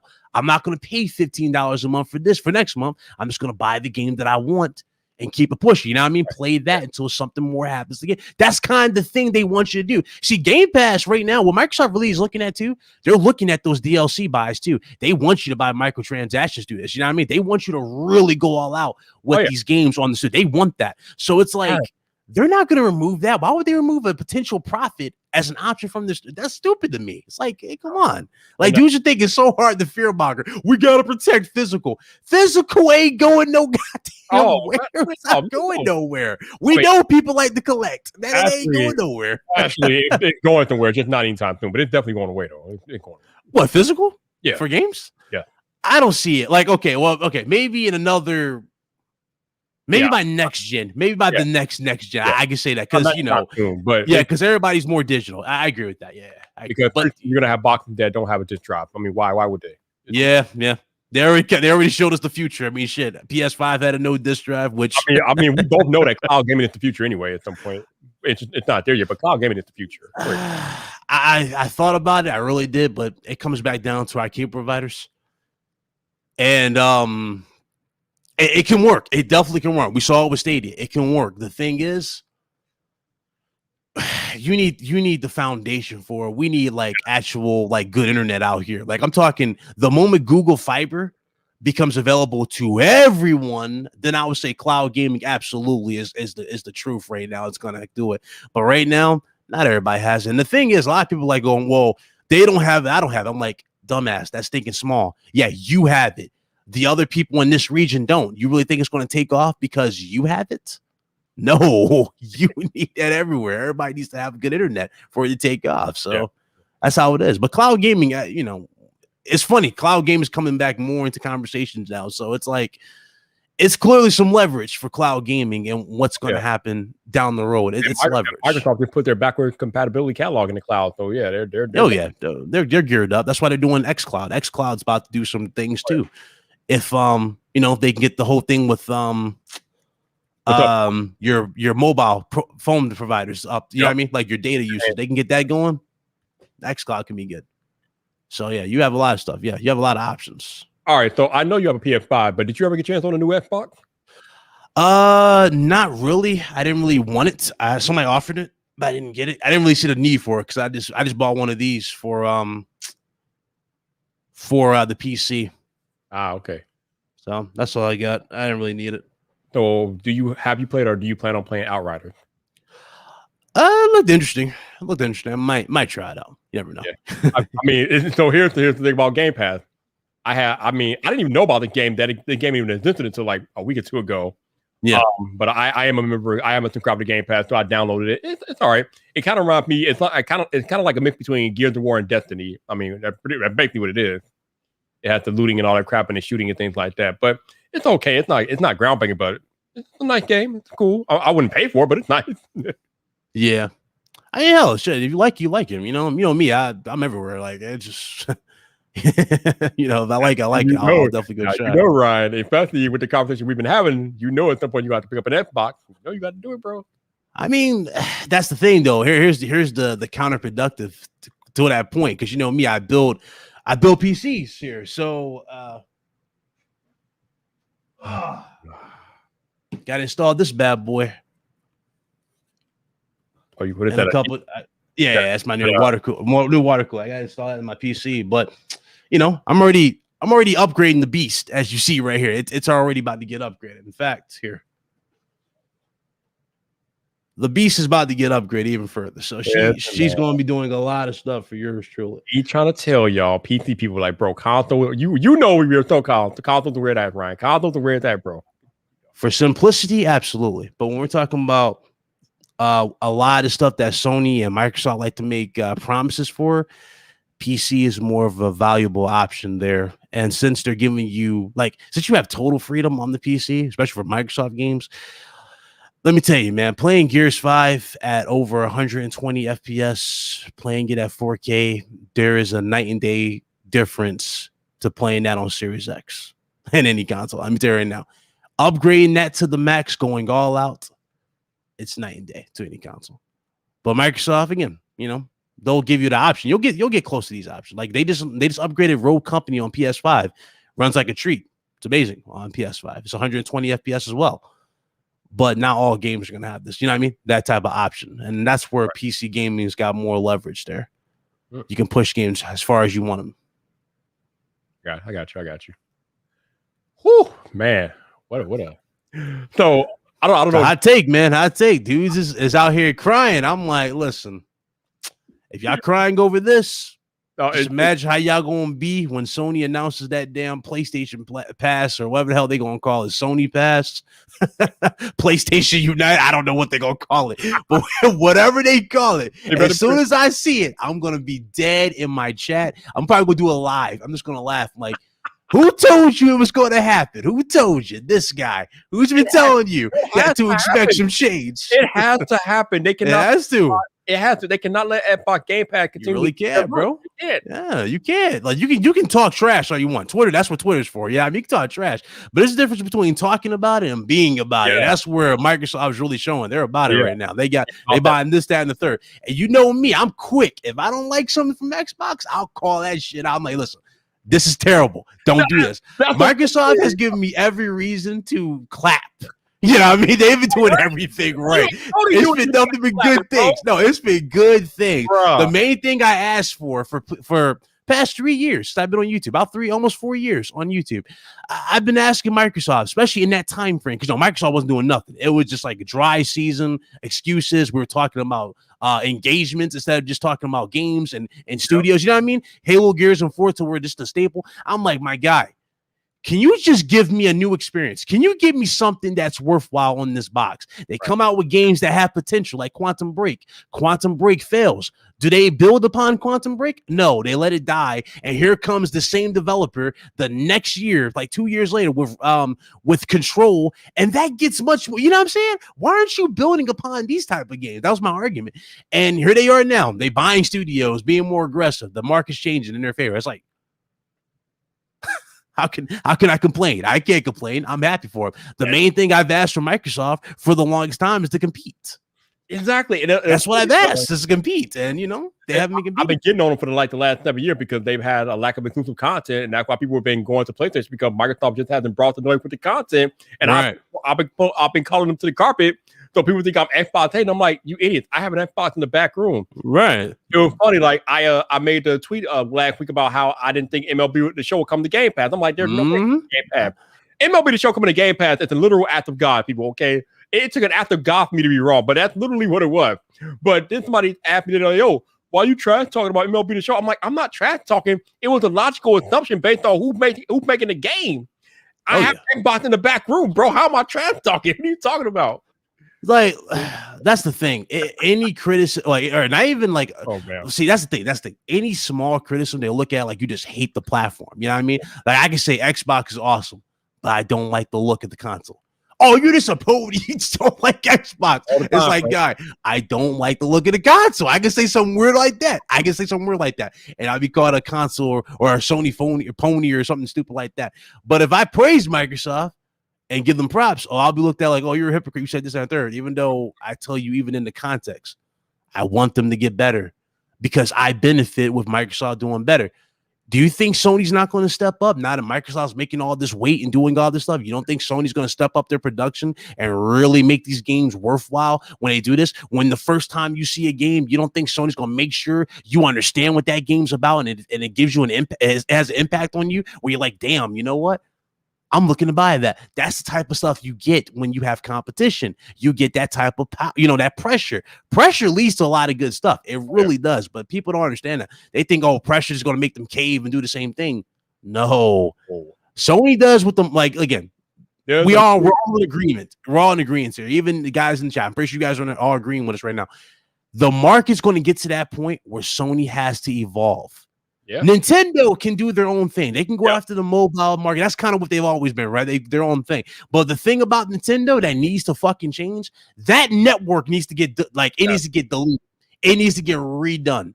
Yep. I hope the rumor is true or the reports are true about Microsoft helping them build their online service. That needs to happen because their network is terrible. You don't even have voice chat. How the hell do you not have voice chat on a next-gen system in 2021? 21? No, what? That makes no sense to me. You know what I mean? That's unexcusable. If Sony or Microsoft did this, bro, it would have been World War III on Twitter. Literally. So how does Nintendo get a pass? That type of stuff needs to be fixed and addressed. And Nintendo, trust me, as much as Nintendo has been successful with the Switch, they get no pass on that. They got to innovate. They got to get with the times.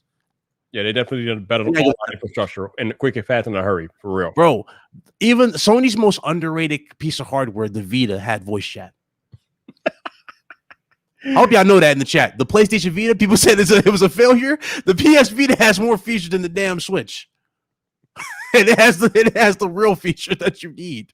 Yeah, I don't know. Explain that to me in the chat, please. Can y'all explain that to me? But yeah, about people, companies and people performing under pressure. There's a reason why they say don't corner a wounded animal. Right. That's when they'll bite. They'll bite, dog. You bite. You put pressure, bro. You never corner a snake. Never corner a snake. You know what I mean? You never break that. No, you never cross that line. Eventually, they strike back. When they strike back, they strike hard. This is one of those times where it's like, yeah, Microsoft showing you throughout all the talks, even with us making fun of Game Pass. That's basically that's been the meme. It's like Game Pass, and we saw no action. Remember that, Viper? We saw no action. It was just praising Game Pass. Right. I'm like, my guy, I don't care. Now look at us in 2021. You know what? Damn, Game Pass is looking pretty, looking pretty good. You know what I mean? Like, yeah, that's what happens when you fight. That's what happens when you put pressure and you fight. And you know what? As a man on here, I'm about to, I'm 28. I'm about to turn 29 this year. And someone's about to turn 29 in August. Let me tell you right now, that's the type of results I like to see. I like to see that. You know what I mean? I like to see that. So, Yeah, Tech King Mike, when you say I'm hating on Xbox, I'm not hating on Xbox. It's not that I didn't have faith. I was waiting for them to show me something. Now, this is Microsoft showing me something. I think this is what this is what we've been waiting for. Them to actually act like they give a damn. So I applaud Microsoft for making Xbox Game Pass what it is today, because it wasn't like that before the Xbox came out. It was just a Netflix-like competitor. But now it's like, damn. He said, "What if Tesla came out with a game console?" Here's the thing: Tesla would probably have more features than the Switch. Have more features than the Switch. I remember that damn thing. What was it called? What was it called? It was in. I forgot what it was called. It was. I know it was called the UFO. I don't know if you saw it. It was like a Windows 10 PC on the go, big little handheld. Had the little joysticks on and everything. You take them off like the Switch. That thing right there had voice chat. Had everything your PC has, bro. Discord, you name it. They didn't have a price for it because it was in prototype stage. But let me tell you, it was 1080p, Viper, 1080p screen. All the bells and whistles. Yo, I'm sitting there looking at that. He's 29, bro. You think 49? No, I'm 29. 29. No, I'll be 29 this year. I'm the 40-year-old here, not him. Yeah. No, I'm young blood. I'm getting close to that 30 year. I'm getting close to that year of that number. So yeah, I'm getting up there. But time flies when you've been gaming. I'm saying, but let me, bro. Man, time flies, man. Time flies. I made a tweet the other day about how I am. What did I say? Oh yeah, I went from blowing in my cartridges to uploading my downloading day one patches years old. Like using the alcohol to clean the disc. Right. All that shit, bro. It's times have changed. Now look at us. We're so lazy. We don't even get off our ass to install a disc. We just install it off a damn cloud server, and we're playing the game. So just change it. I'm telling you, a lot of us have changed, and a lot of us don't want to admit it. You can't tell me nobody in the chat doesn't have a game on their system that's downloadable only. See what I'm saying? You can't tell me this. Everybody's got download games on their PS5, PS4, Xbox One, Series X. Nah. So the whole physical thing, you still got it, but like I said, I don't see physical going away anytime soon. But it's going away. It's fading away. It's slowly fading. It's going.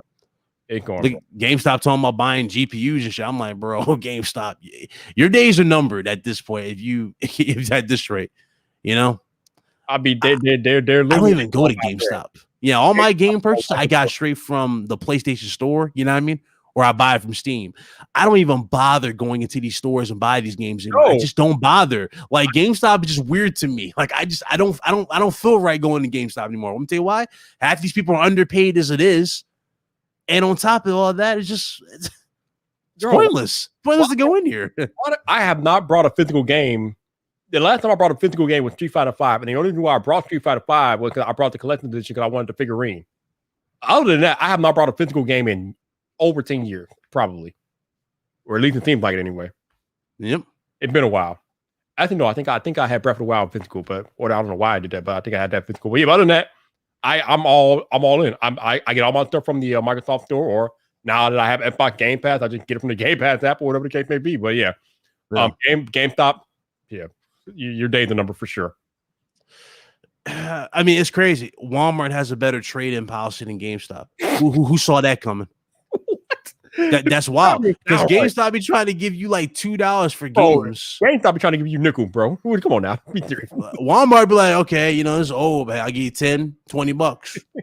Deal. You know what I'm saying? Deal. Sure, why not? Deal. But these men, nah. If you don't turn it in the day of release, right, you're lucky to get a fraction of that profit. You probably get like $5 minimum. They will literally give you they'll give you $5 for their game or for your game, and then they'll turn around and sell it for like $5 less than the new price. Like, come on, bro. Bro, I remember this is where it scarred me for GameStop. It's permanently in my mind. He had like a full box. He was with his mom, his little kid. He was trying to get the next Call of Duty. He had like 20, 30 games in there, bro. And his mom was like, that's you're doing all my money, blah, blah, blah. Dude was like $12. Wow. I'm like, $12 for all, like, shit, That's such a you know what I'm saying? Like, what bro, that's ridiculous.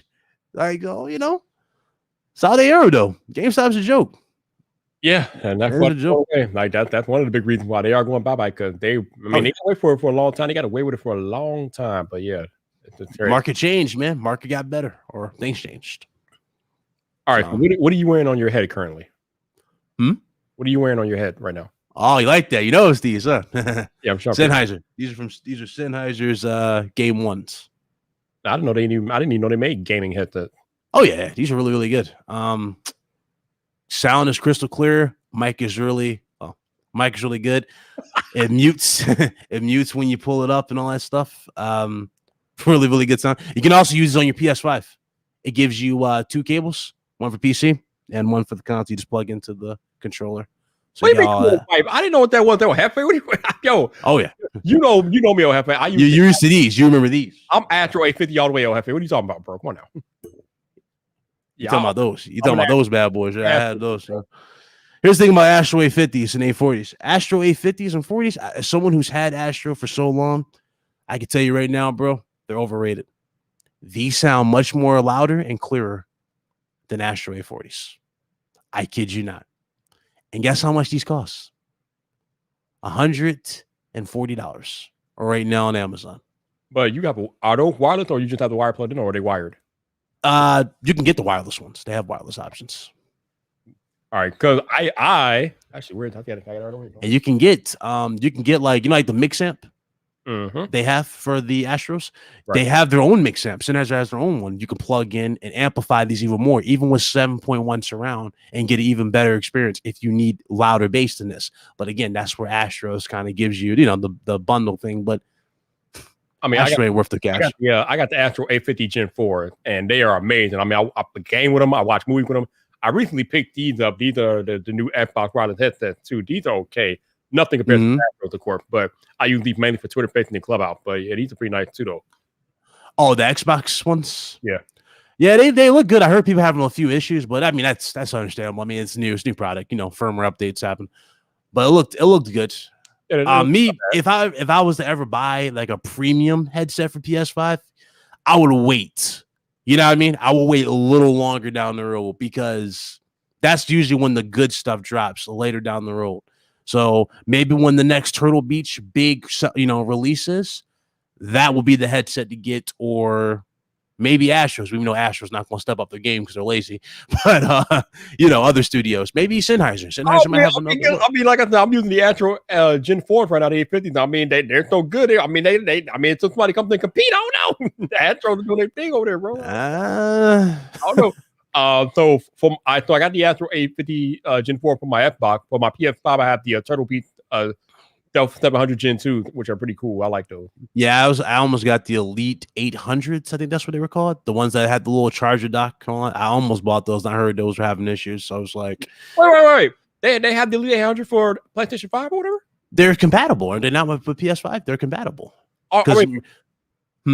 So back when I had the Xbox One, like way back in 2013, I had the Turtle Beach Elite 800 with the dock thingy.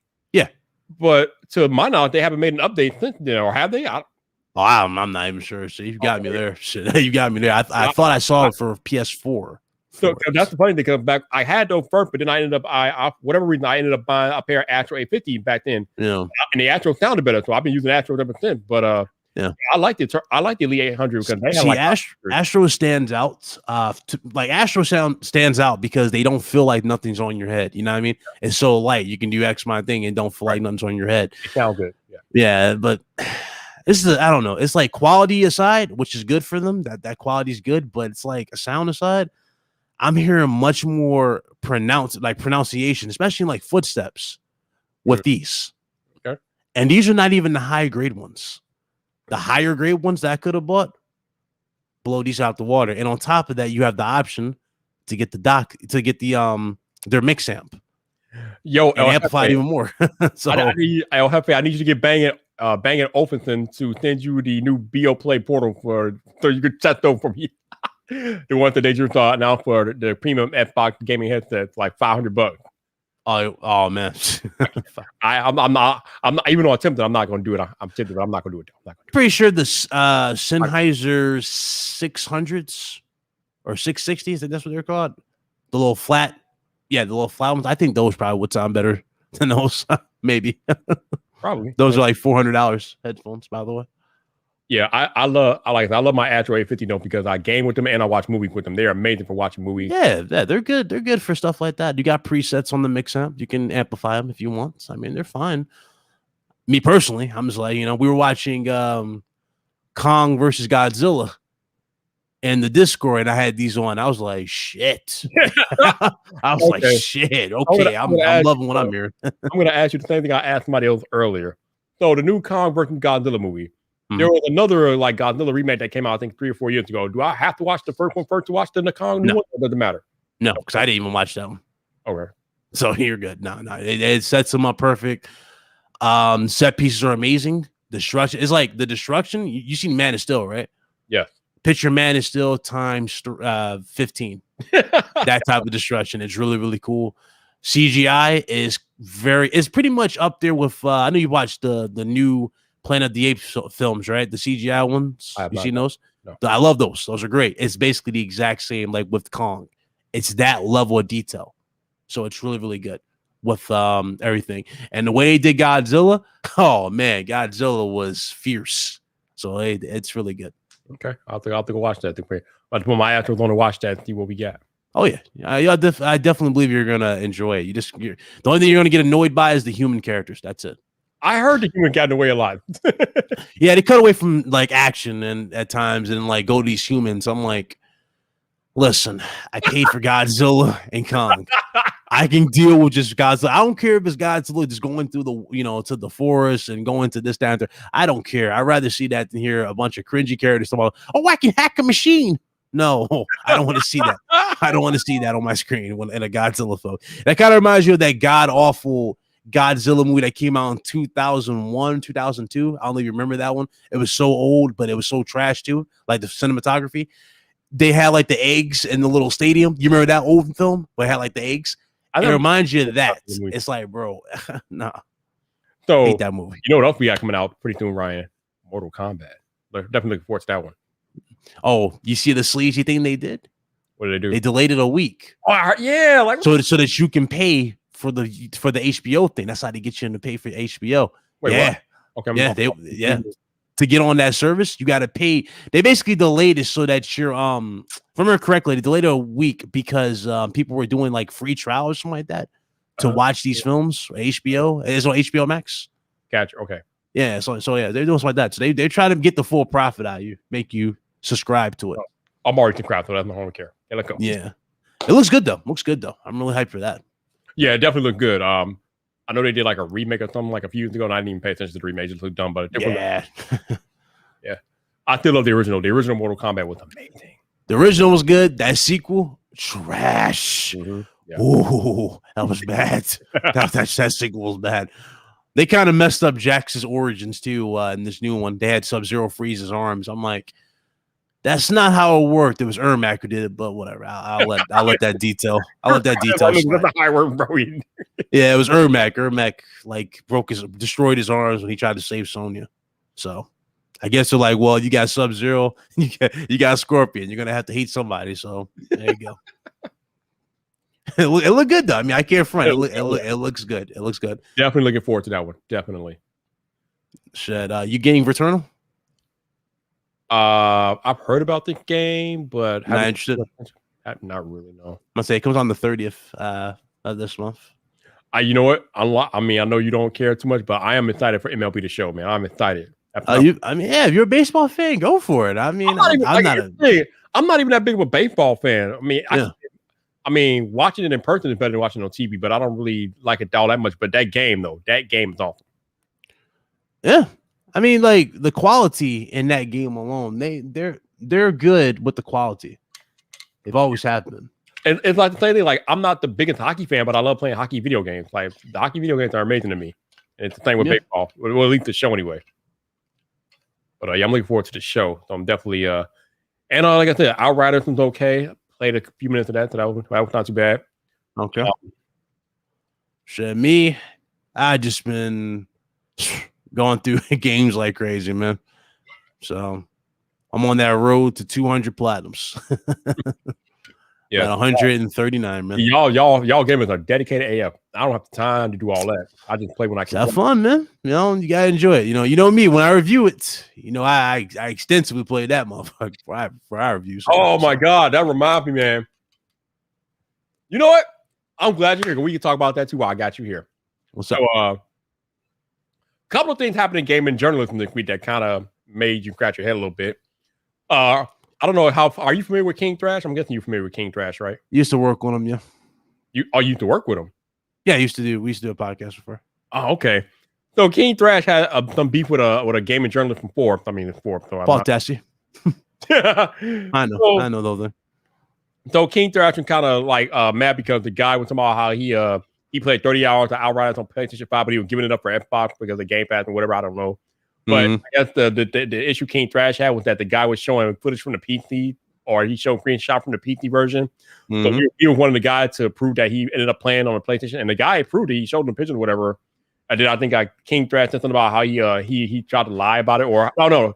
Yeah, he showed the numbers. He showed that he played it. He went through all the stuff, but then Thrash went a little extra. He was like, "Well, what about these games? This game?" I'm like, "My guy, you're looking like a stalker." To stop it, it ain't that deep. But he went that route on him. It's like, well, he played this and this, that, and third. I'm like, okay, cool. Yeah, like normally I'm cool. I love Thrash. I love his content, but that video was like, I'm like, dude, what are you doing? Like, it's like real sus, right? It's like, what are you trying to prove? Yeah, what are you getting out of this? This doesn't make sense to me anyway. And a lot of these games, Viper, remember how they blocked trophies at that time, especially for Uncharted 4 on PS4 when you got it early? I mean, all he has to do is really sync his trophies, and it's like things are done. But again, a lot of these reviewers, they only got one job, people. Play the game. Review it. So a lot of these dudes don't even go for platinums. They don't go for that type of stuff. They don't do that.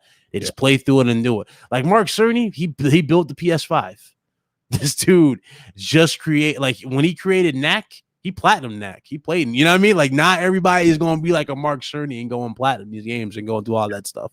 Yeah. So, some people just reaching. I don't know. We have the King Thrash stuff. Well, I think King Thrash went a little bit overboard because like the dude proved that he did it the thing, but King Thrash, like you said, he went a little extra with it. But then we got the Kotaku garbage.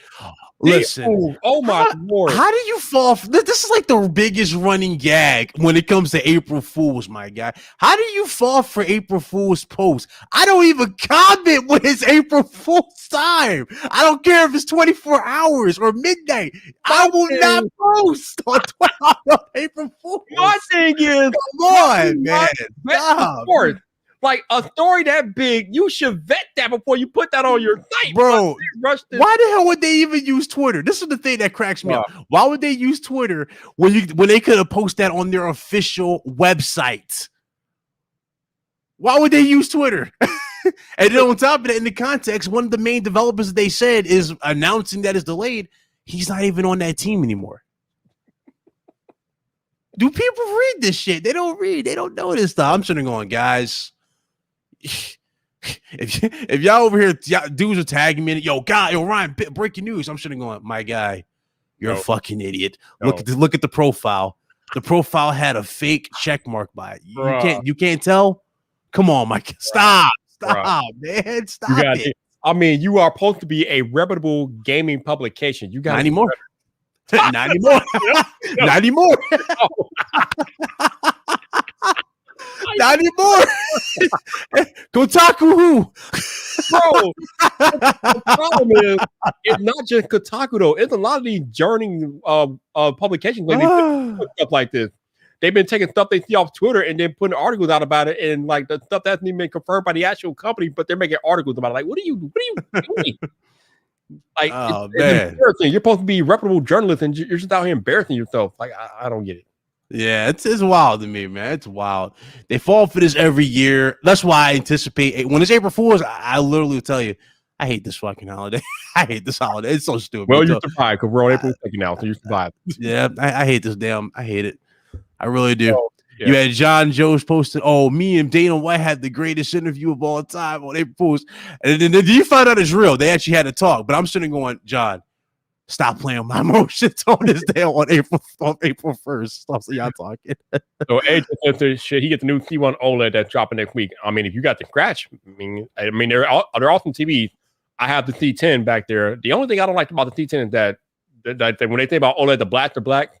They are really black. So sometimes some things are a little bit too dark. Like too dark? Yeah, a little too dark. But I still love it. I love playing games on it. But there are times where it's a little bit too dark for my liking. But other than that, get one.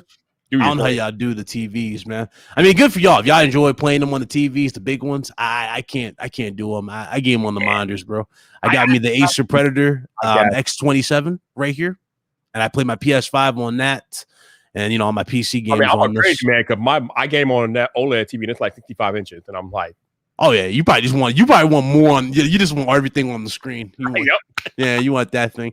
I mean, I'm pretty sure it will look great for open world games like Horizon. Yeah, that's where it pops. But when it comes to fighters, boxing, stuff like that, it's like don't really need all that space. But or shooters, yeah. Especially shooters. I never understood that for shooters. I remember I tried that at the time, and oh my god, this really made me stick with monitors. Input lag and input latency. Jesus, that stuff was terrible at the time for them bigger screens. So Ryan, did you watch the Snyder Cut though? Yes, sir. Was it not a masterpiece? Let me tell you, man. I don't understand how they couldn't come to an arrangement to make that work in the theaters. Granted, you remember Harry Potter, right? The Harry Potter series. Remember Deathly Hallows Part 1 and 2? Why didn't they just do that? You know what I mean? Have a Part 1, have a Part 2. Yeah, you know what? You bring up a good point. Yeah, you could have done that. It's 4 hours. Okay, split it into 2-hour films. Boom, you would have had your Snyderverse set up, ready to go, and people would be excited. Thing about DC films, they've had a history. They've had a bad luck with directors and completing their vision. You know what I mean? Like we never got the full-fledged vision of Christopher Nolan, because remember, it was going to be 4 films. The other film was going to have Heath Ledger come back as Joker, and Johnny Depp supposedly was going to play the Riddler. You remember that old report? That was going to happen before Bane. So DC's had bad luck with films.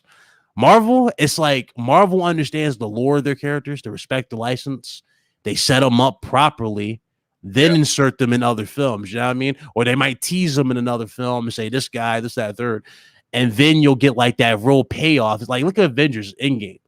Some people might say Avengers Endgame was boring until the end, but you can't deny that payoff at the end was worth it. They earned it, and that's the type of thing that just Marvel does well. DC, they need a lot of work. Like, I'm actually hyped for the new Batman film. I don't know if you saw it, the trailer. That looks good. That looks good. Did they drop a new trailer? I haven't seen. Oh no, I'm talking about the last one we saw. Like, okay, yeah. I haven't seen a new trailer, but yeah, the one they showed it off, and it looked really, really good. I'm a little bit sad that we won't have Ben Affleck back in Batman. That's pretty good. Pretty good at Batman. I mean, if you weren't sold on him in Batman v Superman, you would definitely be sold on him as Batman / Bruce Wayne in the Snyder Cut. He really was fierce. I was like, you know what? I believe this guy. This is really, really good. Really good. So I do agree. Like he would have been incredible as Batman still. And it's crazy because I was on the fence. I was like, why is Ben Affleck being Batman? I don't see him as Batman. No. Right. Because when I seen him at the time, all I thought about was that god-awful Daredevil film. Remember that movie? I hated Daredevil, but I'm like, yo, he's come a long way. He's really, really good. Like the dude looks scary. Like when he's Batman, he's built like crazy. The dude's like, yeah, he got serious for the roles. Okay, that's cool. And then I think they pissed off Henry Cavill. Henry Cavill is no longer Superman too, so he's gone. If Henry Cavill goes to Marvel, that's going to be a big FU to the DC universe, because I think that's happening. Because there's a character that's like Superman that they're talking about bringing into the Marvel Cinematic Universe. If Henry Cavill gets that role, people are going to be pissing on DC, because Marvel's been on a roll. Like, I don't know if you saw WandaVision. Did you see WandaVision? Oh, yeah. Yep. Bro, come on. That is a movie in TV form. That is legit a movie. You know what I mean? That quality is incredible for a TV show. Now they're doing Falcon and Winter Soldier. I don't really give a shit about it, but they're doing Falcon and Winter Soldier. So it's like, because I don't see Falcon. I don't really see Falcon as Captain America. I just don't do it. I don't see it. Well, apparently, I'll give it a buck. I know they like, oh, he's showing the shield. Cool. But can you do like Steve Rogers? No. so that's all I'm like, man. So you don't care about it, but are you watching it? Falcon and Winter Soldier? I'll probably wait till all the episodes are done. Okay. Yeah. Like WandaVision, they kind of was like, okay, they piqued my interest the first one. I was like, this is a weird show. Part 2, okay, it's getting better. Part 3, damn, it's getting kind of deep, especially when she mentioned her brother. And she like knocked her through the wall out the world and then fixed her up. I'm like, wait, so she's in on it? Like, you know what I mean? It's like, okay, so she knows what's going on, and it gets more deeper. So it's dope. It's a dope show. But Yeah, it's cool. Captain Winter Soldier. Nah, I'm not too sold on that one. Yeah, I've been watching the episodes. So far it's okay. They're taking their time developing the story, but I think it's gonna get good. So we'll see. Yeah, Shall see. So y'all got me wanting to watch the Godzilla and King Kong movie now. So watch that, bro. Watch it. You'll love it. You'll love the payoff. It's got some good payoff. Okay. Oh, by the way, they kind of do Kong a little dirty though. I'm gonna keep it honest with you. They do Kong a little dirty. I'm gonna say right now, he don't look too strong. I'm just gonna say that much. I'll give you that. I'll give you that much. Just say he don't look too strong. Okay. So all right, so going back to the whole title of the live here tonight, the Cosmo Wars, like I said, kind of clickbaity because they got to rile me all up. But I don't know, like I said, if not Microsoft, if Sony allows Xbox Game Pass to go unchecked, it could literally be the beginning of the end of the console war because Xbox Game Pass is serious. Like, it is here. It is not going anywhere. It's only going to evolve, and it's time for Sony to do something about it because it's nasty out there. Nasty. No, bro. Nasty. You're gonna see people try to fight it. You're gonna see a lot of people try to push content saying console war. Me, even if I do a video that might seem console wars, trust me, even Viper will tell you I ain't console war. I'm just telling you my honest opinion and shit. But you're gonna see a lot of people push console war still. They're gonna milk that horse for every tiny inty bitty drop they possibly can, especially when it comes to clout. In today's time, everybody, like even Viper will tell you, people do anything for clout in today's time. They really do. So you're gonna see a lot of people milk it. But the thing is, let's keep it a buck, right? Even Viper will tell you, Microsoft has pretty much taken away a lot of narratives that even me and him talked about that they need to fix. Yeah. Xbox has no games. We're not saying that in 2021. Microsoft has a shitty online service or a shitty online offering. Look at Xbox Game Pass. Are we saying that now? No. Microsoft, is voice chat, or if people complain about voice chat, they're thinking about buying Discord. They're fixing their issues, and I gotta applaud them. They're fixing their issues. I can't argue with that. PlayStation, well, there's some issues that need to be addressed. $70 for games. Let me tell you, man. If you really want these games to pop, especially these new experiences, it comes to you to sell them on that game. It's gonna be really tough to sell them. It's gonna be tough, especially if the same game is available on Xbox Game Pass. Bro, stop it. Oh man, like, bro, that Outrider, bro. That Outrider thing is rough right now. Rough for Sony right now. Man, listen, it's about to get a lot worse because imagine Ubisoft says the next Assassin's Creed. No, Ryan, not Ryan, not even that, Ryan. It's free for Game Pass. Not even that, Ryan. Not even that. Could you imagine if the next Madden 2022 was on Game Pass day one? You know. Let me tell you something, bro. They saving that shit as like a critical, like checkmate type of move. You know what I mean? Because that is one of the biggest selling games, bro, in this community. Ooh. Everybody buys Madden, and what do they buy? They buy 2K. If they have 2K and Madden free for Game Pass on day one, bro, over with. Done. You know what I'm saying? It's like, dog, y'all don't see how big that is. That is huge. And keep in mind, these dudes, they probably gonna buy it when they things done, or they're just gonna keep rebuying the service. But either way, they're seeing growth in their service. That's what goes back to it. It's like it's recycling. You know what I mean? It's recycling stuff. You're still there. You're putting money up front. You're paying for it. No problem. You want to pay? You want another 30 days? Let me get that $15. You got it, Chief. You're still playing those games. A lot of these dudes who brag about PlayStation games, when they beat them once, they don't even replay them. Mm-hmm. Now, do they, Vipe? They don't even play them. Me, I go through them. I speak for a select few who actually go out here and continue to play games, But I'm going to tell you right now, I'd be lying to you right now if I told you the same dudes who bought Uncharted 4 the day it came out are still playing it right now in 2021. They're not playing Uncharted 4 in 2021. Nobody's playing Horizon in 2021. You bought it day one. You're not playing Until Dawn in 2021 if you bought it back. You know what I mean? You're not going back to these games. And that's not on the game. That just goes back to how people are. PlayStation games, they're good for a select time. Even Last of Us 2, it's good for a select time. A lot of these games don't have multiplayer elements. See what I'm saying? They don't have multiplayer elements. Why do you think Sony is talking about bringing back SOCOM? Reports going around for SOCOM. Sony sees the issue. They're addressing their issue, but they need more offers. You know, they need more options. And listen, man, they need more options. I like I said, the F5 fanboys are clowning me today because I thought that the MLB The Show would not end up on Game Pass day one. We see where that's gone. It is definitely within the realm of possibility that Madden and NBA 2K could be on Game Pass day one. They're already on Game Pass. Mm-hmm. So the fact that they're on the fact of them getting on Game Pass is not even an issue. Both of those games are on Game Pass right now. Yep. We're talking about the newest iteration being on Game Pass day one. And if that happens, look, that's checkmate. That's literally like checkmate to the fullest. If they get Madden day one, so much as 2K, even 2K by itself, that's a fucking death blow to a lot of people. You understand? $15 and I get that free, pretty much, and I can play that. The only thing I'll really have to pay, you know, because that's how Madden and 2K are. You buy those V-Bucks or whatever those points are called, those little damn, you know, those little microtransactions, whatever, to level up. But it's like, that's what they see, man. So, you know, Game Pass out here eating good. Let me tell you, if you got Game Pass, you eating good. You ain't complaining.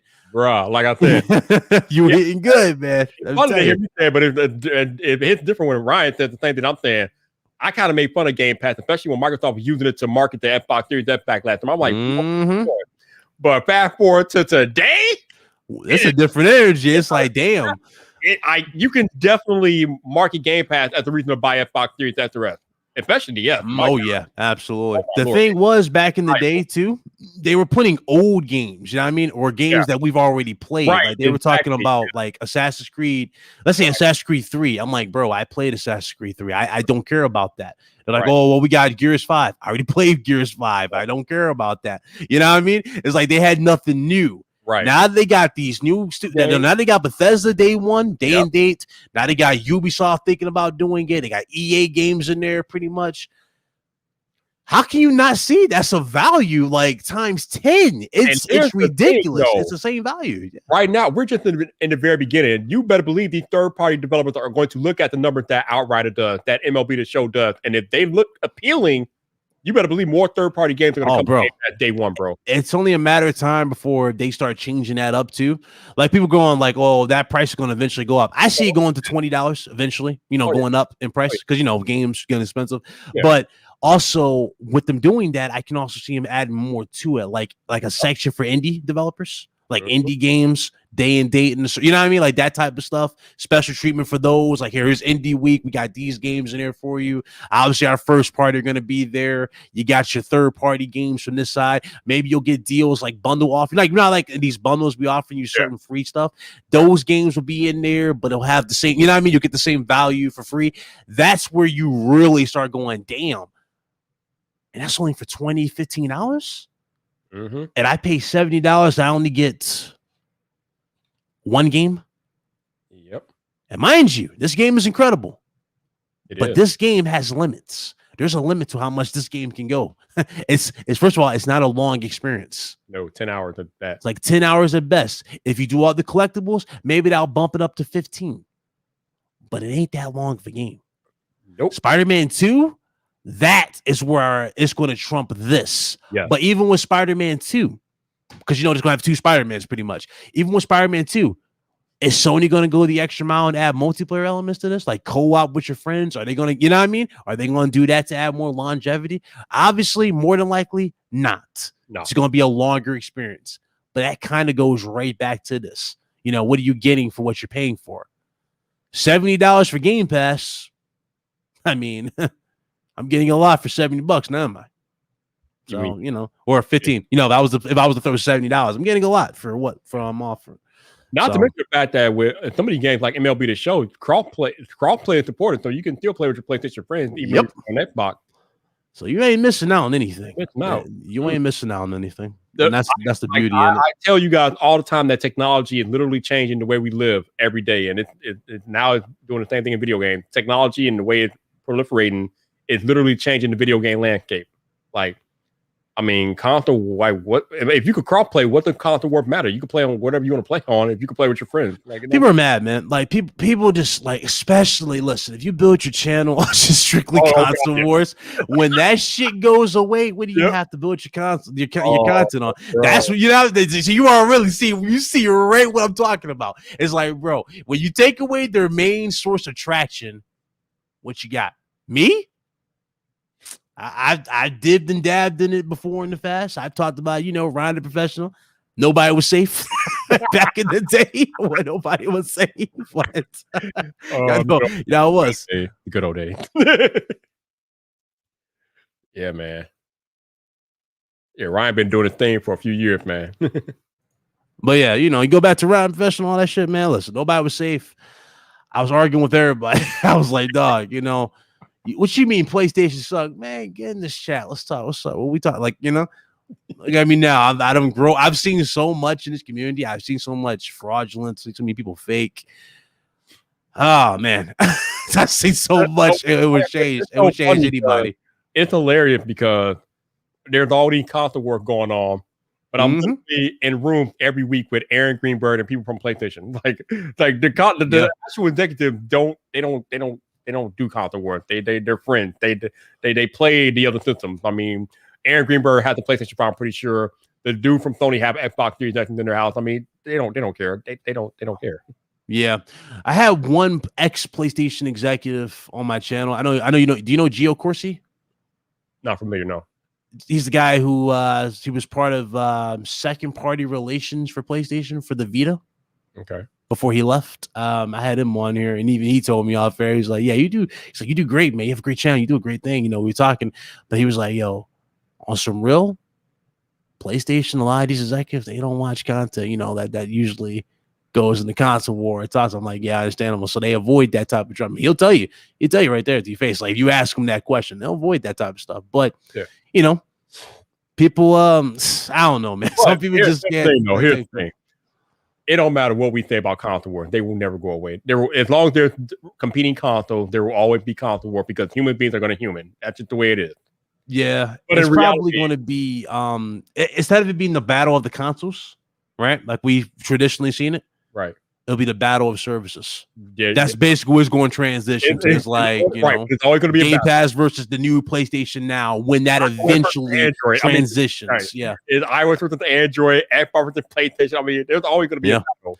But we were talking Stadia not too long ago, right? We was like, damn, Microsoft's biggest competitor, Stadia. Like, how's xCloud and how's Game? How's their thing gonna do? Look what happened. One acquisition made Google was like, you know what, Microsoft, yeah, we done. Y'all got this. Y'all got this. Yeah, they bought Bethesda. These fools like, oh damn, $7.5 billion. Yeah, guys, you're fired. Hey, we're good. We're gonna go. That's basically what they did. They packed it up for that. I'm like, bro, oh man, y'all went out like a bunch of chumps. Y'all went out like some chumps. So I said before we got out of here, I got to ask you because this is an initial question to you. You are a Sony guy. Obviously, you watch a lot of gaming content on YouTube. Yes, sir. So who do you think has the best Xbox YouTube channel? Best Xbox YouTube channel. God, I'm cool with so many dudes. That's the thing. I can mention Randall Thor for his awesome takes. He's great. I can mention my good friend Mr. Boomstick, who does his show. Yeah. He's really, really good. Or you might know him as Double Barrel Gaming on Twitter, everywhere. Dealer Gaming is another good option. He's great at what he does. Really good, very informative. Mr. Boomstick, the guy who got his review ripped off by IGN. Yeah, I think so. Jesus. Yeah, he wears glass. Yeah, I think so. What was his review? What was the game? I think so. I don't remember the game, but I think he was the one who had. I think it was Philip. Ripped off somebody from IGN ripped off. Somebody ripped off somebody. I don't think it was Boom though, because Boom has actually had an interview. He interviewed Larry Herb on his channel too. So he had Major Nelson on there. He's doing good for himself. So I'll say him. If you like a podcast that's just full, the Xbox guys, but they're really, really well, versed in how they talk, how they go about stuff, and have fun with it. Gotta say the Iron Lords podcast. You probably saw them on my feed a few times. They're really, really great. but they're Xbox guys as well. They're on PC mostly though. They're like me, when it comes to that Xbox life. Okay. So Cool. what's a great Xbox channel? The Ashton Luca. It's another good one. Yeah, I've seen you on there a couple of times too. Yeah, she's really, really good. Gaming Forte, even though he's kind of mixed on it. Slow-mo backslaps, another good one. I mean, there's plenty. Like I'm naming Xbox, content creators. Like I'm cool to everybody, but it's like thing is though, people don't like unity. They like to see arguments. So of course. I mean, people like drama. People love a train wreck. I mean that. Oh yeah. That's been like that since the dawn of man. Absolutely, man. Have some of your biggest admirers be turn into your worst enemies. Yep. They turn into your worst enemies. They be peeping your stuff. They're like, oh, I won't do this, Vipe. Like, hey, Vipe. They're like, oh, you'll never see an ad on my content. You'll never see me have super chats. You'll never see me monetize my channel. So as they get a little bit of clout, Vipe, what do you see, bro? You see exactly what I'm talking about. Then they come out with merchandise. I'd be like this, dog. I'm like this. I'd be like, a lot happened in a year, huh? A lot happened. I will give you Xbox one thing today. Y'all been clowning me all day on Twitter, and a lot of it's been pretty good fun. I'm like, I mean, this stuff, I find it funny. A couple of y'all been a little weird with it, but I mean, I know that y'all weirdos out there, but most of y'all been pretty fun with it. So I salute y'all. I mean, all the main dudes you probably see arguing about, some of these dudes are cool. They probably just, taking jazz. Because, let's keep it a buck. Microsoft's been the punching bag of everybody for like the longest. So, the fact that they get some little bit licks in, hey, I'm like, it's like when they bought Bethesda. I'm like, y'all crying about buying Bethesda games. I'm like, who in the hell in this chat's been talking about Bethesda games? Like, aside from Doom, that's the only one, right? Doom. But it's like, who cares? Let them have it. I don't see no damn arguments there. It makes sense that they bought Bethesda. Shit, it's like Sony buying Insomniac. It makes sense, logical sense. They work well together. You know what I mean? You buy those type of things. Yeah. But Shelly, what's up, Shelly? How you doing? They need that type of stuff, man. Definitely. Appreciate you, Shelly. Thank you. Hope you have a good night too. But yeah, absolutely. At the beginning of the console generation, the big thing was that Microsoft did not have exclusive content. I mean, right? They like you said, they've been a punching bag for 7 years. 7 long years. They go out and they acquire Bethesda, which is major because Bethesda's the major publisher, so that's cool. But they didn't stop there. I think that's the point that we need to hammer home. They're not stopping with the Bethesda acquisition. Nah, they're talking about another acquisition, and people are saying Sega. If they buy Sega, that's interesting. I don't know. That's the truth. Some people said Sega. I said I actually put weight on it. I'm like, maybe Sega, but a lot of people are saying WB Games. People are just throwing, studios at like, bro, it can be WB Games, it can be Sega, it can be Capcom, because Capcom's got a lot of legacy titles. Yeah, I mean, it's funny. I just had that legacy sale on the Microsoft store today too. Yeah, last week I brought Mega Man. I love Mega Man, but imagine they bought Capcom and made it day and date only on Xbox platforms. Oh man, all the Resident Evil games, bro. Ooh. But yeah, man. Again, they did not stop at Bethesda. They brought this outright game to Xbox Game Pass day one. They just shocked the industry this morning with MLB The Show coming to Game Pass 3-1, and they're not done. That's the thing. They're not done. More is coming, and I think other people were saying, like Parents and Danny and everybody else. What are they going to do come holiday time, come summertime? I mean, E3 is the summer, y'all. We got E3. Yeah. What are they going to do at E3? What are they going to do come holiday time? I mean, the bangers are going to keep coming with Microsoft because they seem hell bent on making news every week, apparently. So, Sony's going to do their thing, but Sony's got their bangers. But that's the thing about PlayStation. That's kind of always been their issue. They start off slow. And then, when they start picking up steam, it just comes nonstop. Then that's kind of always been their shtick. When it comes to Game Pass versus what they're doing, especially for newer titles, you know what I mean?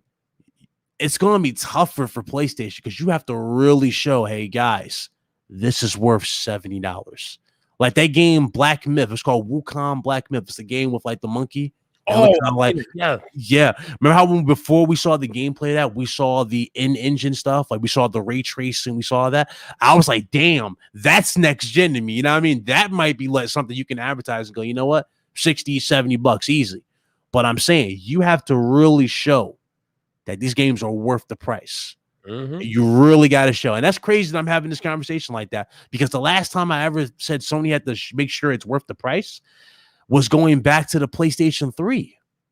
Hmm. When we first saw it, like even E3 was $600 going out. Yeah, they was like, is the PS3 worth it? What do you have to show? They only had one game on PS3 that showed the worth, and that was Resistance. Everything else was trash, even multiplats. They couldn't that console had a terrible one. So you have to show. You have to show what you got. Show your work, baby. You gotta show your work. Absolutely. No doubt. So it's gonna be a long gym, bro. It's gonna be a long gym. It's only the beginning. We're gonna have a lot of fun here. At the end of the day, we at Gamer, we all win, bro. That's Absolutely. Yep.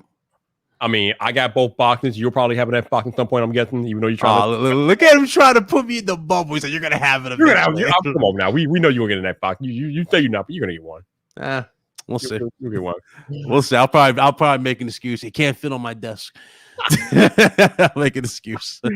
But yeah, baby, this is just the beginning. Like all this stuff going on, this is just the beginning. I mean, we're only 5 months into the next generation. It's already just Microsoft just swinging for the fences. So yeah, it's exciting, man.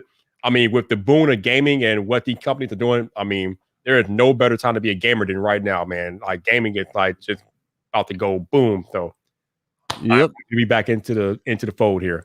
Expect a lot of conversation to change people. A lot of people who are fighting certain wars.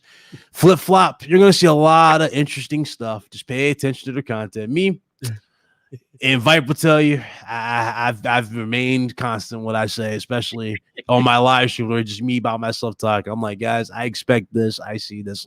You're going to see that still for me because it's like I already see it. It's like, you know, when you give a company an inch, what do, Vipe? They go a mile. So, they go a mile. Before we go, while I have you here, what's up? I made an appointment on April 30th to get my first shot of the vaccine. So I'm waiting for a confirmation email, but I'm guessing I'm gonna get it. I don't know, but I'm gonna take that day off from work. So put me down for being on your show on the 30th. Oh, you down? Okay. You do Fridays, right? Yeah, Fridays. I said 5 days. Fridays at 5 p.m. Eastern time. Put me down. You're in Eastern time, right? I'm on Central. I'm an hour Central? behind. Yeah. Okay, so you're out behind. Okay, so yeah. So yeah, I will join your show on the 30th. We'll make that happen.